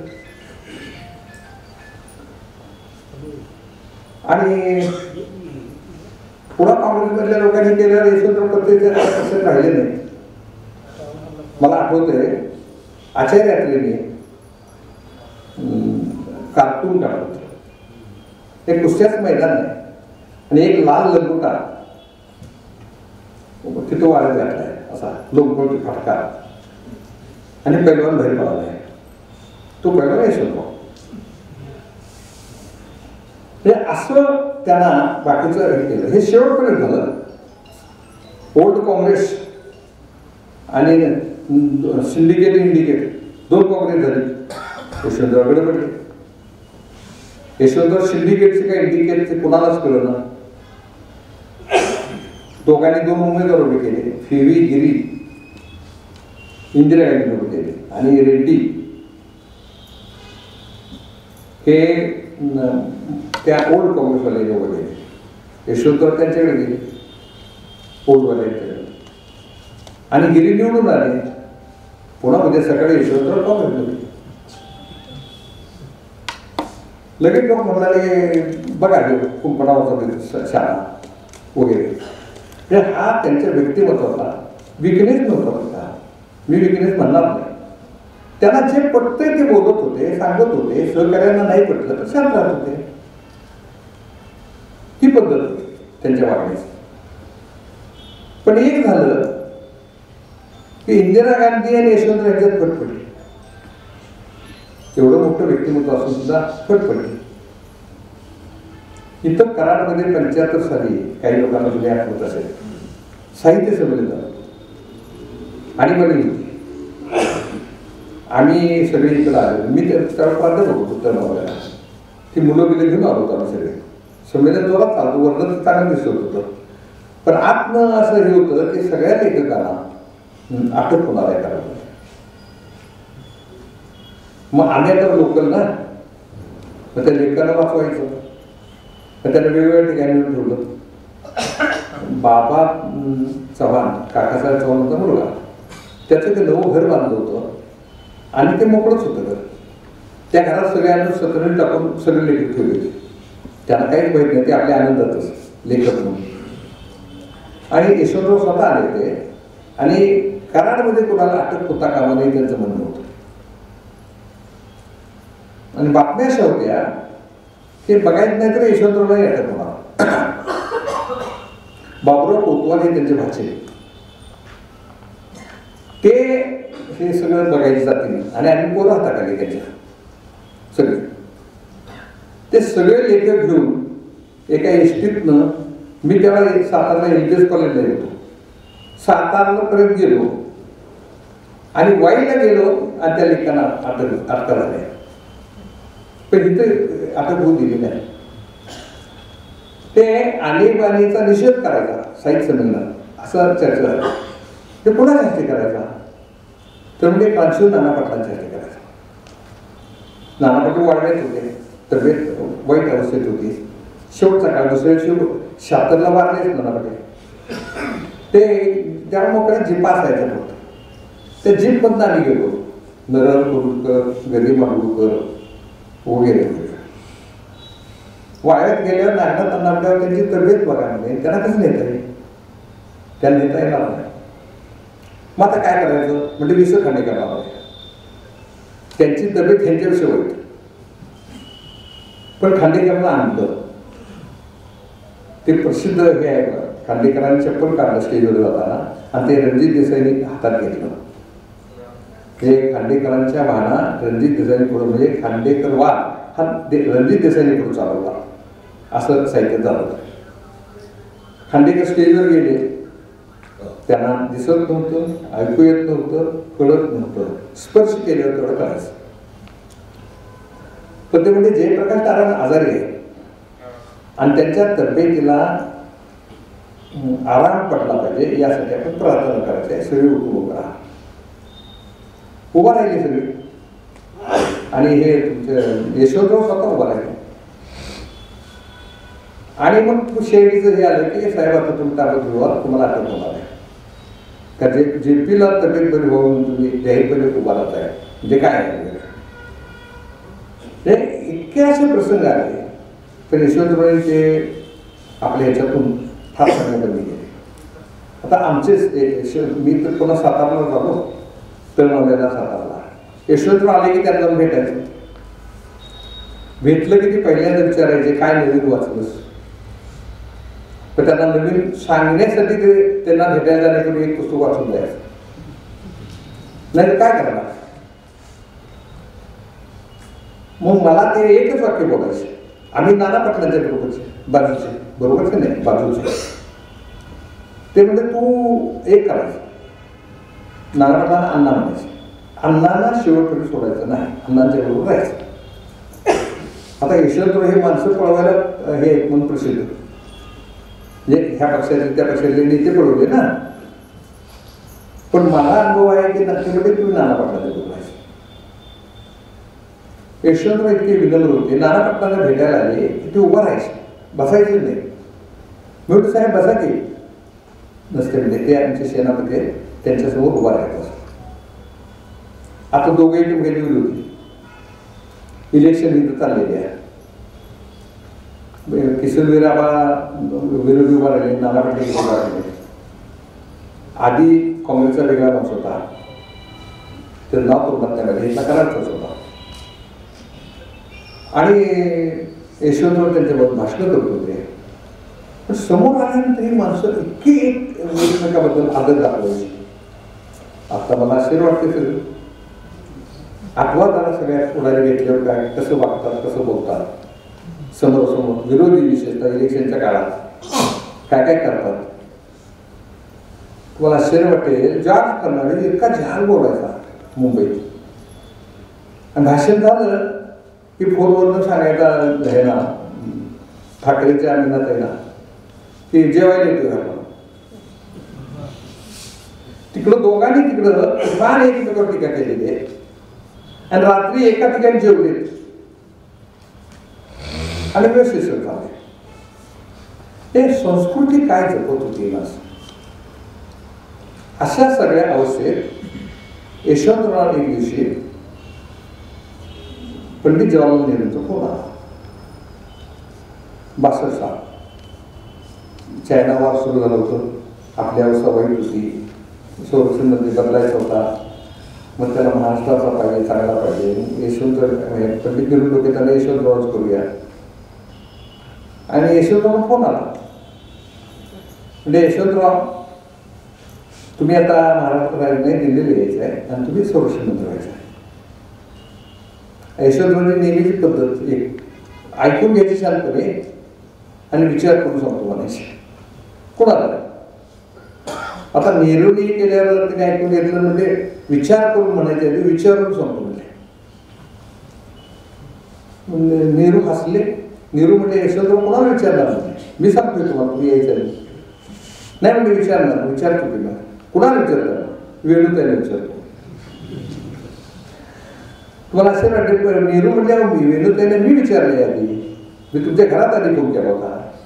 मग काय म्हणलं वेणूताई, तर त्या म्हणजे मला मग दिल्लीला यायचं आहे, मला दिल्ली जरा बघायचं आहे, आग्रा वगैरे बघायचं आहे. पण साहेब बघायचे गोड बोलते तर आम्हाला नेतच नाही तिकडे. मग पंडित नेहरू म्हणजे तुम्हाला यायचं आहे का, हो यायचं आहे. बरं, तर तेच सांगितलं त्यांनी यशवंतराव.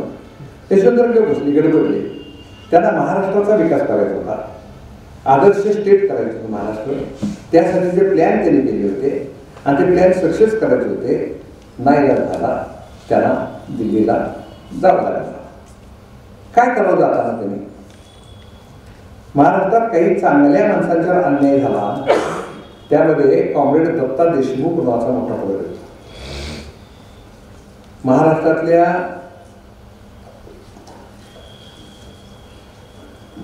वाचकांना आणि विशेषतः मराठा मंडळींना दत्ता देशमुख कळलाच नाही. तो स्वातंत्र्य चळवळीचा माणूस, स्वातंत्र्य मिळाल्यावर तो इंजिनियर झाला. तो कलकत्त्याला इंजिनियर म्हणून नोकरी करत होता. तिथनं ऐनवेळी नाना पाटलांनी बोलवून घेतलं, त्यांना इलेक्शन लढवत केलं आणि ते निवडून आले 46. ते सतत आंदोलन करायचे, नवे नवे प्रश्न मांडायचे. यशवंतरावला फोन आला तेव्हा ते तुरुंगातच होते दत्ता. यशवंतरावने पंडितजींना येतो म्हणून सांगितलं आणि फोन ठेवला आणि विचार करायला लागले, आता मी चाललो, आता कोण? म्हणजे यशवंतरावांचा व्यापक किती हे होता, तो विरोधी पक्ष नेता होता. म्हणजे दत्तालाच आता मुख्यमंत्री करूया. यशवंतराव उठले, तुरुंगात गेले भेटायला आणि म्हटले, दत्ता पंडित नेहरूचा फोन आलाय, मला दिल्लीत जाऊ करणार आहे, आता तू महाराष्ट्राचा मुख्यमंत्री हो. तो फार ईर्षाल होता दत्ता देशमुख. म्हणजे मी त्यांच्यावर बरेच दिवस एकत्र होतो आम्ही. ते म्हणते हसले, म्हणजे काय यशवंतराव काय बिघडले काय? म्हणजे काय मी तुमचे विरोधी म्हणजे मी कसं मुख्यमंत्री होणार? नाही म्हणजे तुम्ही फक्त सोमवारी काँग्रेसमध्ये प्रवेश करायचा, मंगळवारी मी विधिमंडळ पक्षाची बैठक बोलवतो आणि तुम्हाला विधिमंडळ पक्षाचा अध्यक्ष म्हणजे एक करतो आणि बुधवारी तुम्ही मुख्यमंत्री. आज जर आपल्याकडे कोण जर आलं किंवा माझ्याबद्दल कोण आला समजा आणि तुम्ही या होतो, तुम्हाला जरा काहीतरी आमचं मिळणार आहे, काय करू आपण? भाषेला अर्थ सोडून जमेल मिळेल त्या गाडीने. पण दत्ता हसले. दत्ता म्हणले, यशवंतराव एकाच तर माणूस जरा जनतेच्या बाजूने काम करतो, करू दे म्हणजे मला कसं तिकडे बोलतात. तर यशवंतराव म्हणजे तसं नाही रे, महाराष्ट्राचा विकास करायचा आहे, तूच जरा करतायस म्हणून मी तुला सांगतो वगैरे. मी करताय रे हो म्हणजे करा, पण मी कष्टकऱ्यांचा गरिबांचा नेता आहे. तुमचे सगळे आमदार खासदार बडे सगळे संस्थानिक वगैरे ते मला काम करून देते, तुम्ही कसं होईल? मी काय ते होणार नाही.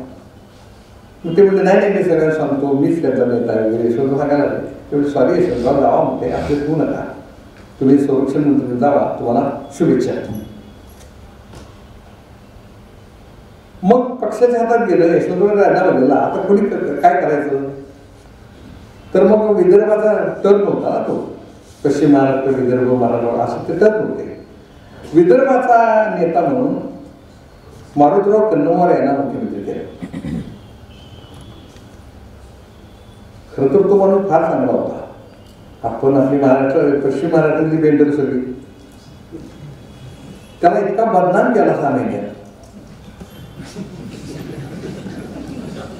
त्याची बायको ताई साहेब कन्नमवार, ती बायको कशी पैसा खाते, सोनं कसं काय करते, बरंच काय काय केलं यांनी.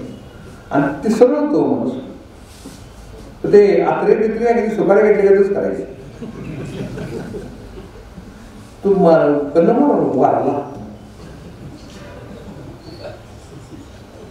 मग दिल्लीत सांगितलं त्यांनी कन्नमवारला, ठीक आहे तिकडचा विदर्भातला दुसरा माणूस काढा यशवंतराव झालं. मग विदर्भाचं नाव काढलं, दुसरं वसंतराव नाईक आणि वसंतराव नाईक मुख्यमंत्री झाले. यशवंतराव दोन वर्षे होते मुख्यमंत्री, 60-62. तर त्या 2 वर्षात काय काय करावं त्यांनी? सगळ्या पक्षाच्या प्रमुखांना मंत्रालयाच्या जवळ कार्यालय उघडायला जागा पाहिजे म्हणून कुणाच्या डोक्यात नाही ना बाकीच्या, ह्यांनी प्रत्येकाला जागा अलॉट केल्या. तुमच्याकडचे जगताप त्यांचे पाहुणे होते, हा त्यांना मंत्रालयाच्या जवळ दिला सगळ्यांना. आणि शेतकरी कमान पक्षाला द्यायला पाहिजे म्हणून दत्ताला बोलवून, दत्ता तुला हा फ्लॅट दिला. हे यशवंतरावांचं वैशिष्ट्य होतं की लोकशाही पद्धतीनं देश विकसित झाला पाहिजे. दत्ताने तो फ्लॅट घेतला, त्याला लय किंमत देत होती. त्यांनी तो विकला आणि दादरला येऊन त्याने 3 मजली इमारत घेतली. स्वस्त होतं ते, अजून आहे दादरला, त्यांच्या पक्षाकडे ती इमारत अजून आहे. सर्वांचा विकास व्हावा, सगळ्या बाजूला डेव्हलपमेंट व्हावी, विरोधात चांगली माणसं असावी.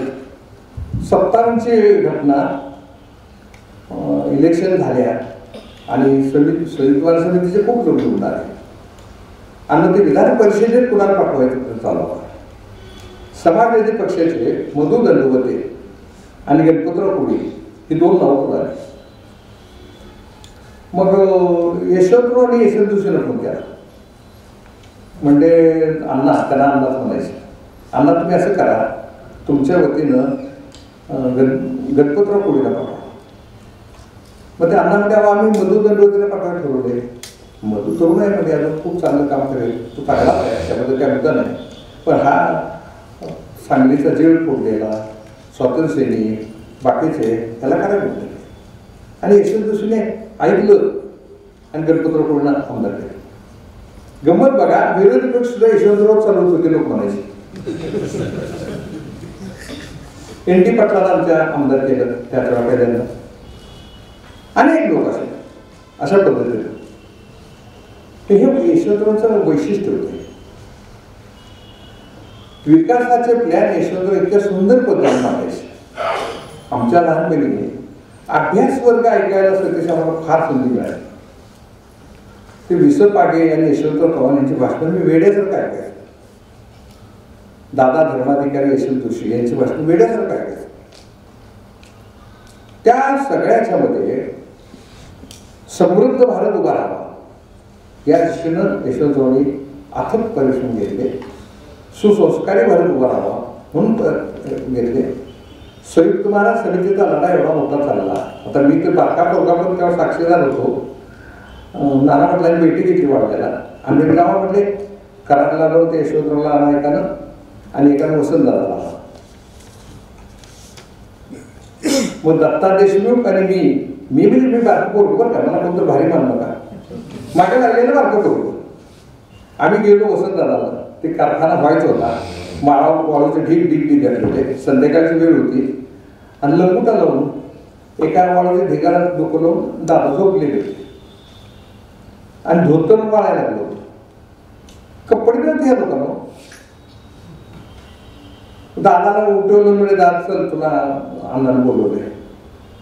दादा म्हणजे बघा मी आता विरोधी पक्षात आहे, माझी जरा कंबर दुखते, मी आत्म प्रयत्न करतो, तू बाहेर करा. दादा आले नाही. यशवंतराव म्हणजे आपलं शरीर तुम्हाला करायचं आहे, तर तिथं कोणतं पाहिजे ना मांडायला. मी तिकडं आहे म्हणजे तुम्ही इकडून जोर लावा. आता ही कार्यक्रम राजकारणाची पद्धत होती.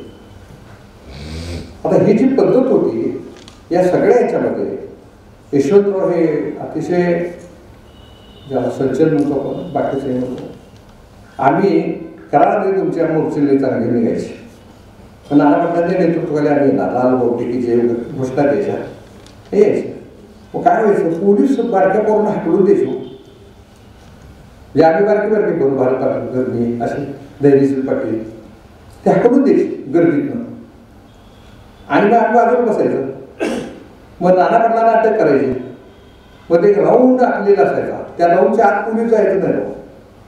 त्या नाना पाटलांनी ते घ्यायची. मग तो इन्स्पेक्टर जाहीर करणार, कारण शिवनाना पाटील यांना अटक करण्यात आली आहे. अटक केली म्हणजे की नाना पाटील करायचं. मग तो यायचा इन्स्पेक्टर, पायाला हात लावून नमस्कार करायचा आणि तुम्हाला अटक झालेली आहे, बरं चल बाळा कुठं वगैरे म्हणायची. ही पद्धत. मग आम्ही काय करायचं, तिथं बादशाह नावाचा एक कम्युनिस्ट पक्षाचा प्रभारी होता. आहे का? आहे आणि एक अशी बाई डनरॉक टायर असेल नाही तसली एक जाड बाई होती. ती झोपडपट्टीत राहायची आणि तिचा कायमचा लाल बोटा लावला त्या झोपडपट्टीत. मग आम्ही रडायचो तो. आम्ही काय करणार, कोणच नाही एवढं केलं. सगळी बाकीची गेली तो. मग ती बाई कडेवर घेऊन जायची. मग तिने इथं आम्हाला काशेगावला इंदुताईकडे पाठवायचं, इंदुताईने वाडव्याला पाठवायचं, नागरादानाने काशेगावला पाठवायचं. अशा पद्धती. काहीच झालं नाही तर यशवंतरावच्या घरी जाऊन जायचं, त्यांच्या विरोधी मोर्चा काढायला. यशवंतरावच्या घरी राहणार. म्हणजे मग ते आई त्यांच्या फारच होत्या, फारच. ती म्हणायची पोरं हे दिसल्या, ह्यातलं कोणचं पोरं घेऊया ग सेना, ते काढा घेऊया का. म्हणजे अधिक निकम बरं का. बंडू गोपाळा मुकादम त्यांचा मुलगा आधी तो त्यांच्या घरीच असायचा कायमचा. काही बरं दिसते हे घेऊया वगैरे म्हणायचं. त्यांच्या घरी कितीतरी वेळा राहण्याची संधी मला मिळाली. पुढं दिल्लीला गेले खासदार, मशी एक पाडलेली आपली चांगलं दूध मिळालं पाहिजे खासदारांवर. आणि मग ते त्यांच्याकडे आम्ही तिकडे गेलो की त्यांच्याकडे जाणार. हुतात्मा कारखाना निघायला पाहिजे म्हणून आम्ही गेलो की यशवंतरावांच्याकडे जायचो. सत्ता संपली होती, यशवंतराव विरोधी पक्ष नेते. ह्या स्वातंत्र्य सैनिकांनी मला गमत वाटत, त्यांना काही कळायचंच नाही. त्यांच्या दृष्टीनं खरा मोठा प्राणी यशवंतराव. ते धोतरवाली यायची तिथं म्हणजे किती लेखा आमची वाट बघतोस, चळवळीत बी असत इथं बी असत, ते तेवढं कारखाना देऊन टाकी. यशवंतराव साहेब म्हणायचे, अरे तुम्ही तुम्हाला कसं सांगू, मी सत्तेत नाही. सत्तेत नाही काय सांगतो मला, आत्मअस्तित्व. फोन उचल हे होतं स्वातंत्र्य होता, फोन उचल बोल म्हणतात तिकडे ऑफिसला, परवानगी द्या मला. नाही तर यशवंतरावांनी फोन उचलला आणि तो अजित नावाचा मंत्री होता, त्याला फोन केला. त्या नागरातांना सिस्टम त्या आहेच्या समोर एक माणसांचा बसलाय आणि आम्ही सगळीकडे बसलो. यशवंतरावांचा फोन विरोधी बरं का, यशवंतरावांचा फोन आल्या म्हणल्यावर तो आहे उठून उभा राहिला आणि तो काय म्हणत होता, ओके सर, करतो सर, नो डाऊट सर, करतो सर. त्याने पाठ केलं होतं, त्याला ह्याला इंग्लिश येत नव्हतं त्या बसलेल्या माणसाला, पण हे सगळे पाठ केले होते. होय होय म्हणतो तो म्हणला. काय काय झालं, होय होय म्हणतो. काय कारखान्याचं नाव आहे, हुतात्मा कसं नाव आहे म्हणला. मग तो अहिरच तो, अरे म्हणजे हमारे अहिर वहां कैसे पोहोचे. तर त्यासाठी चांगलं काम असलं तिकडं अहिर येतात म्हणजे. हे अहिर कोण, ते अहिर कोण, कशाला काही मिळत पडतात. नागनाथ अण्णांनी ह्याच्या पार्लमेंटच्या बाहेर उभं राहिले, दारात छापून घेतलं होतं पत्र, हा कारखाना करायला आमची परवानगी आहे. एक शेतीच्या कच्च्या मालाचं पक्क्या मालामध्ये रूपांतर करण्यासाठी जे कारखाने निघतात, तसा कारखाना वाढवायला हुतात्मा किसनराव यांच्या नावे झाला पाहिजे, त्याला आमचा पाठिंबा आहे. अण्णा बसणार बाहेर, पार्लमेंटमध्ये खासदार आले, हे सही करेल म्हणून. ह्या लोकांची ताकद अशी एक सही करायचीच होती, बाजूचा असू दे विरोधी असू दे काही असू दे. एकदा मला आठवतंय 70 सह्या आम्ही घेतल्या होत्या. मग मधुलिंबे म्हणाला, अण्णा मोराजी आता पंतप्रधान आहे, मी 2 मिनिटात सही आणू. आता आपण सही मिळते म्हणजे काय म्हणू. नागनाथ नाही, मोराच्या सहीचा कारखाना मला सुरू करायचा नाही, कारण म्हणजे त्यांना आमचे 105 हुतात्मे केले. मग मधू म्हणले, अहो अण्णा काय करायचं म्हणजे जरा ऍडजस्टमेंट करूया की म्हणजे, नाही तर काय करायचं होता. काही नाही, तर सरकार पाडायचं म्हणजे नाकला आणायचं, सगळं सोपं. म्हणले तू मधुलिंबे बघत राहिले, ते प्रमुख त्यांच्या पक्षातला प्रमुख आणि असं बघत राहिले. म्हणजे तू मधू असं कर, जॉर्जला पाठव माझ्याकडे, जॉर्ज फर्नांडिस ते पाडते सरकार. तुम्हाला आश्चर्य वाटेल. आणि एकमेकांना मानत ते माणसं. जॉर्ज फर्नांडिस आला, त्यांनी काय करावं, संजय गांधीला बघून घेतला आणि नागरिकांना म्हणजे वर जावा माडीवर दिल्लीत बरं का, आणि दोघं चर्चा करा आणि सरकार पडलं पाहिजे. खरोखर पाडले किंवा खरोखर सरकार पाडलं. आणि ते पाडण्यामधले मेन गरज होते यशवंतराव.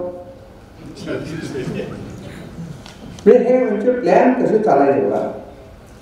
ते सरकार काढल्यावर यशवंतरावला म्हणजे यशवंतरावांचं नैतिक राजकारण कसं होतं. आज कसं आहे, संधी मिळेल तिकडं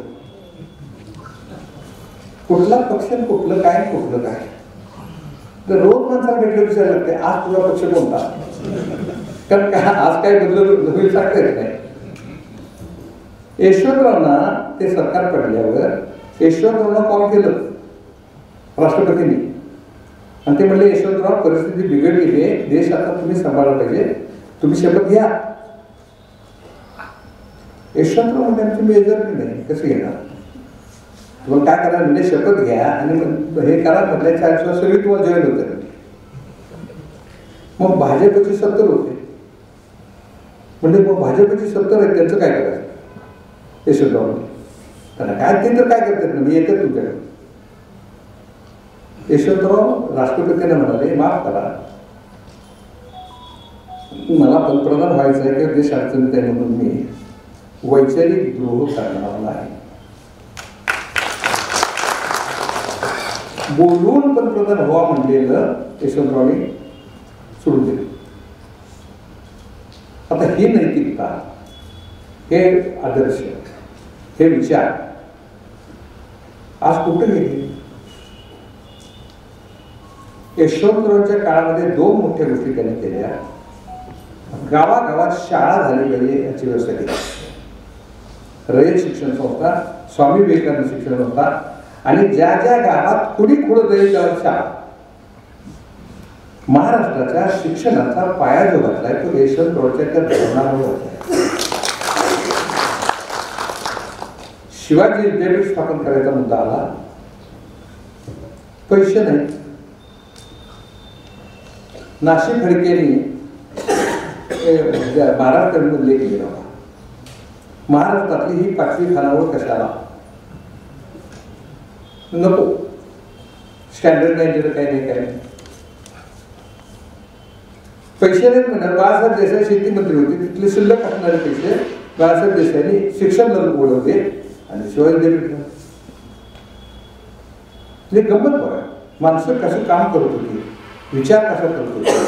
अहो आम्ही आता सुरुवातीचे ग्रॅज्युएट ना, पेपरला बातमी यायच्या, जाहिरात, आणि जाहिरात काय, candidate from Shivaji university need not apply.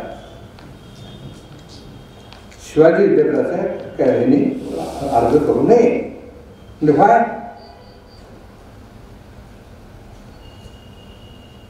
There isn't any merit.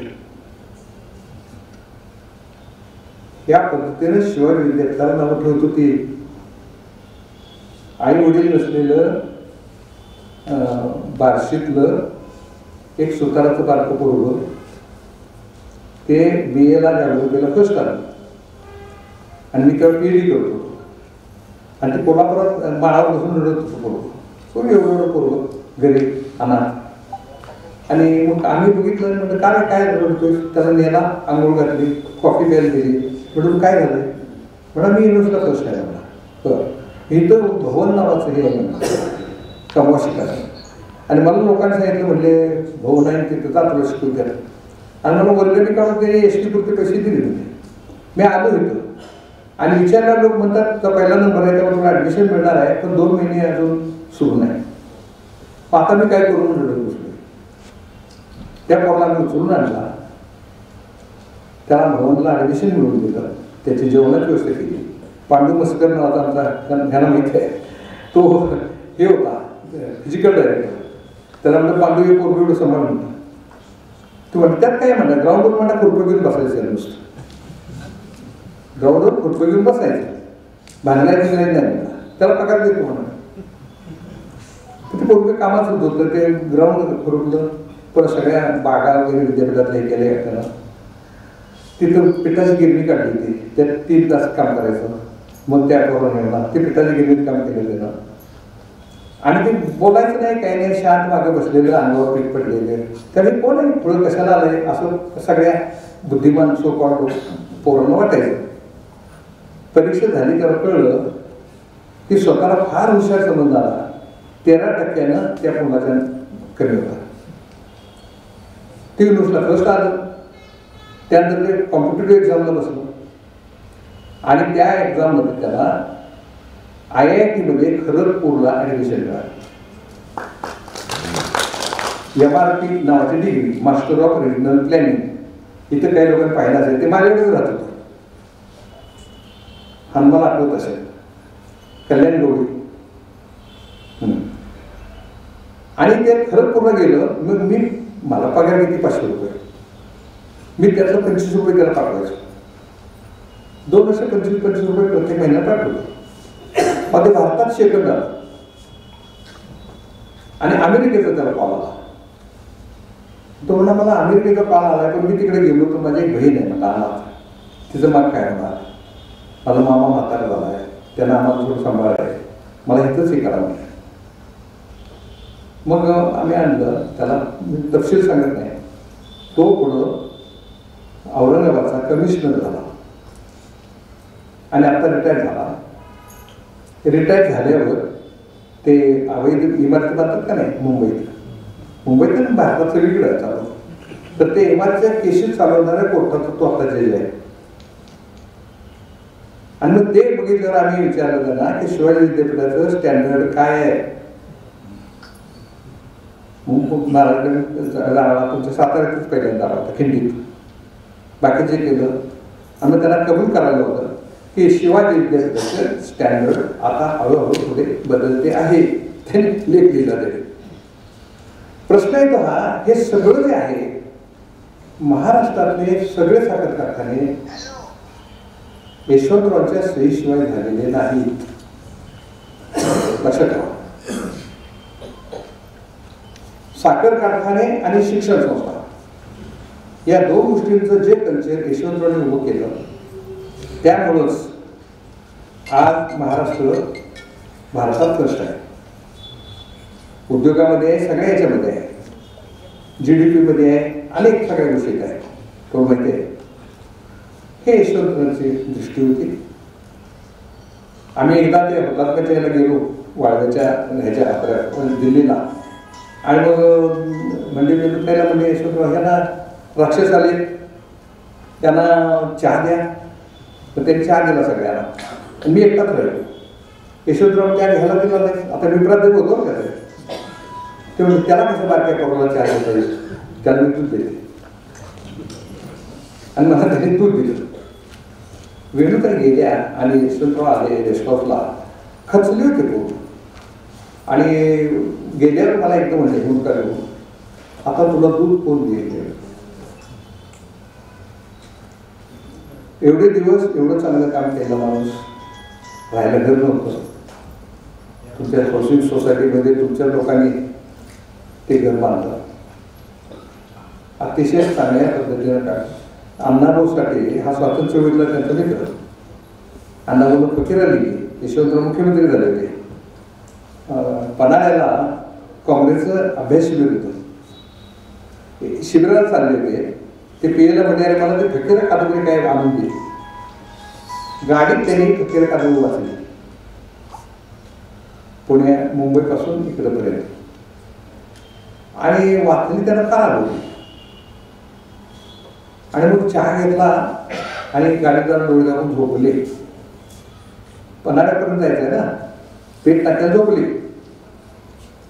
आणि पुन्हा उठले आणि पुन्हा ती कादंबरी वाचली.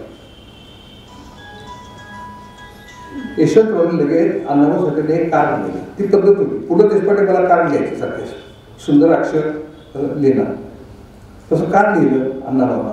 अरे म्हणले तुकाराम तुझ्या काय सुंदर लिहिलेच म्हणले, तुझा फकीरा मी वाचला, एकदा वाचला आणि विचारा ठेवला आणि जरा डोळा लागला, तो तुझा फकीराचा तो गबरिया माझ्या डोक्यात भन्नाट नाचायला लागला. पुन्हा मी उठलो आणि तुझी कादंबरी दुसऱ्या वेळा वाचली पन्हाळ्याकडे. तुला माहिती आहे मी हुशार आहे, विनोद करायचं म्हणजे तुला माहिती आहे मी हुशार आहे. आयुष्यात एक पुस्तक 2 वेळा मी वाचलेलं नाही,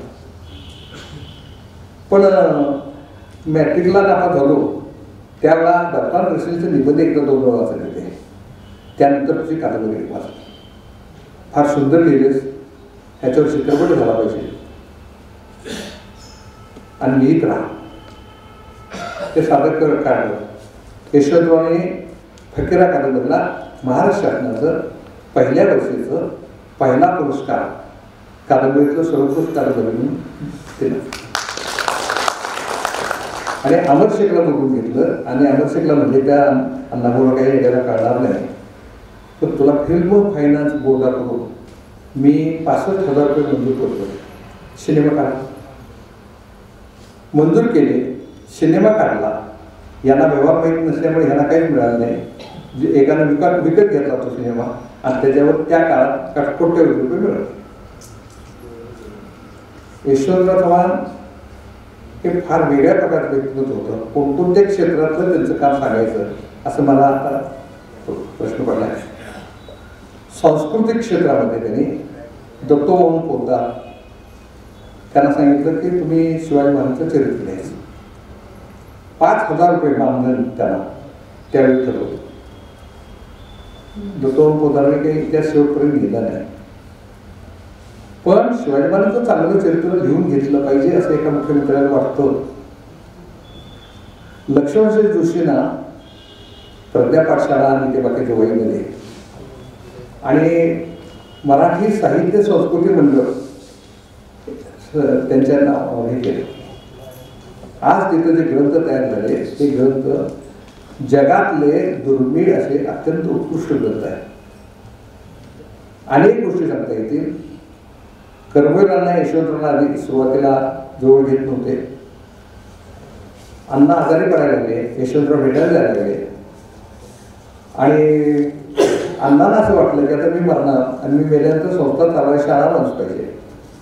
अण्णांनी रईच्या सगळ्या लोकांना सांगितलं यशवंतरावला आदेश करायचे. अण्णा वारल्यानंतर रईच्या मित्राने अण्णांचं प्रेत एक दिवस ठेवलं पुण्यात आणि यशवंतरावला आदेश केलं आणि तिथून शेवटच्या स्वतःवर यशवंतराव रईचे अध्यक्ष होते. कितीतरी गोष्टी सांगता येतील. अतिशय चांगल्या पद्धतीनं सुसंस्कृत पद्धतीनं त्यांनी लेखन केले, विचार केला, मांडणी केली. कृष्णाकाठ, सागरतळ, मुंबई आणि असं 3 पुस्तक त्यांनी लिहायची. तिसरं माझ्या माहितीप्रमाणे झालं नाही, पण एक महान लेखक, एक मोठा माणूस, एक मोठा सुसंस्कारी माणूस, एक मोठा राज्यकर्ता, एक मोठा तत्वनिष्ठ माणूस, एक मोठा संवेदनाशील कलावंत, अशा अनेक अंगानं यशवंतराव हा मोठा माणूस होता. जवळजवळ अरे बापरे बराच वेळ बोलतोय, बराच वेळ बोलत राहिलो. काय बोललो, किती बोललो, कसलं बोललो मला माहीत नाही. चांगलं काय असेल तर यशवंतरावांच्या सारख्या मोठ्या माणसांचे जे संस्कार आमच्या पिढीवर झाले त्याचा परिणाम आहे. चुकीचं काय असेल तर त्यांचा काय संबंध नाही. बाबुराव गोरवाच्या एका सामान्य माणसाने केलेलं चुका आहे. धन्यवाद.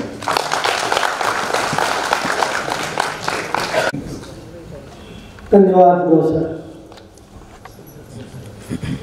स्वर्गीय यशवंतरावजी चव्हाण साहेब यांच्या जीवनाचे अनेक पैलू अत्यंत श्रवणीय अशा भाषेमध्ये आपण उघड केले. अगदी साहेबांच्या आजोबांपासून ते अनेक किस्से की जे अनेकांच्या वाचनातही आलेले नव्हते किंवा लिखित स्वरूपामध्ये प्रकाशितही झालेले नसावे असे अनेक किस्से आपण जवळून पाहिलेले असल्यामुळं अतिशय तन्मयतेनं आपण ऐकवले. आमचे रसिक श्रोतेही अगदी मंत्रमुग्ध झालेले होते. वेळेचं भान कुणालाच राहिलं नव्हतं. इतकी आपली भाषणाची पद्धत शांत आणि श्रवणीय होती. आमचे कराडचे कवी होते राजाभाऊ मुनसुळकर. त्यांच्या शब्दात यशवंतरावांच्या कार्यकर्तृत्वाचा अगदी थोडक्यात आढावा घ्यायचा म्हटलं तर हिमालयावर येता घाला सह्यगिरी हा धावून गेला. हिमालयावर येता घाला सह्यगिरी हा धावून गेला. मराठमोळ्या पराक्रमाने दिला दिलासा इतिहास आला. या मातीच्या कणाकणातून तुझ्या स्मृतीची फुलतील सुमने. या मातीच्या कणाकणातून तुझ्या स्मृतीची फुलतील सुमने. जोवर भाषा असे मराठी यशवंताची घुमतील कवडे. यशवंताची घुमतील कवडे. एवढं मोठं व्यक्तिमत्व किती सांगावं आणि किती ऐकावं तेवढं थोडंच आहे. तरी सुद्धा अगदी थोडक्या वेळामध्ये आपण अशा काही सुंदर पद्धतीने ऐकवलं की एखादा चित्रपट बघतो आहोत आम्ही त्यांच्या जीवनावर असा आम्हाला भास झाला. या आपल्या शैलीदार भाषणाबद्दल मी कराड नगर परिषद नगर वाचनालयाच्या वतीनं आपले मनस्वी आभार मानतो. तसंच या व्याख्यानासाठी इथं उपस्थित असणारे मान्यवर सर्व रसिक सर्वांचे आभार मानतो आणि हा व्याख्यानाचा कार्यक्रम संपला असं जाहीर करतो.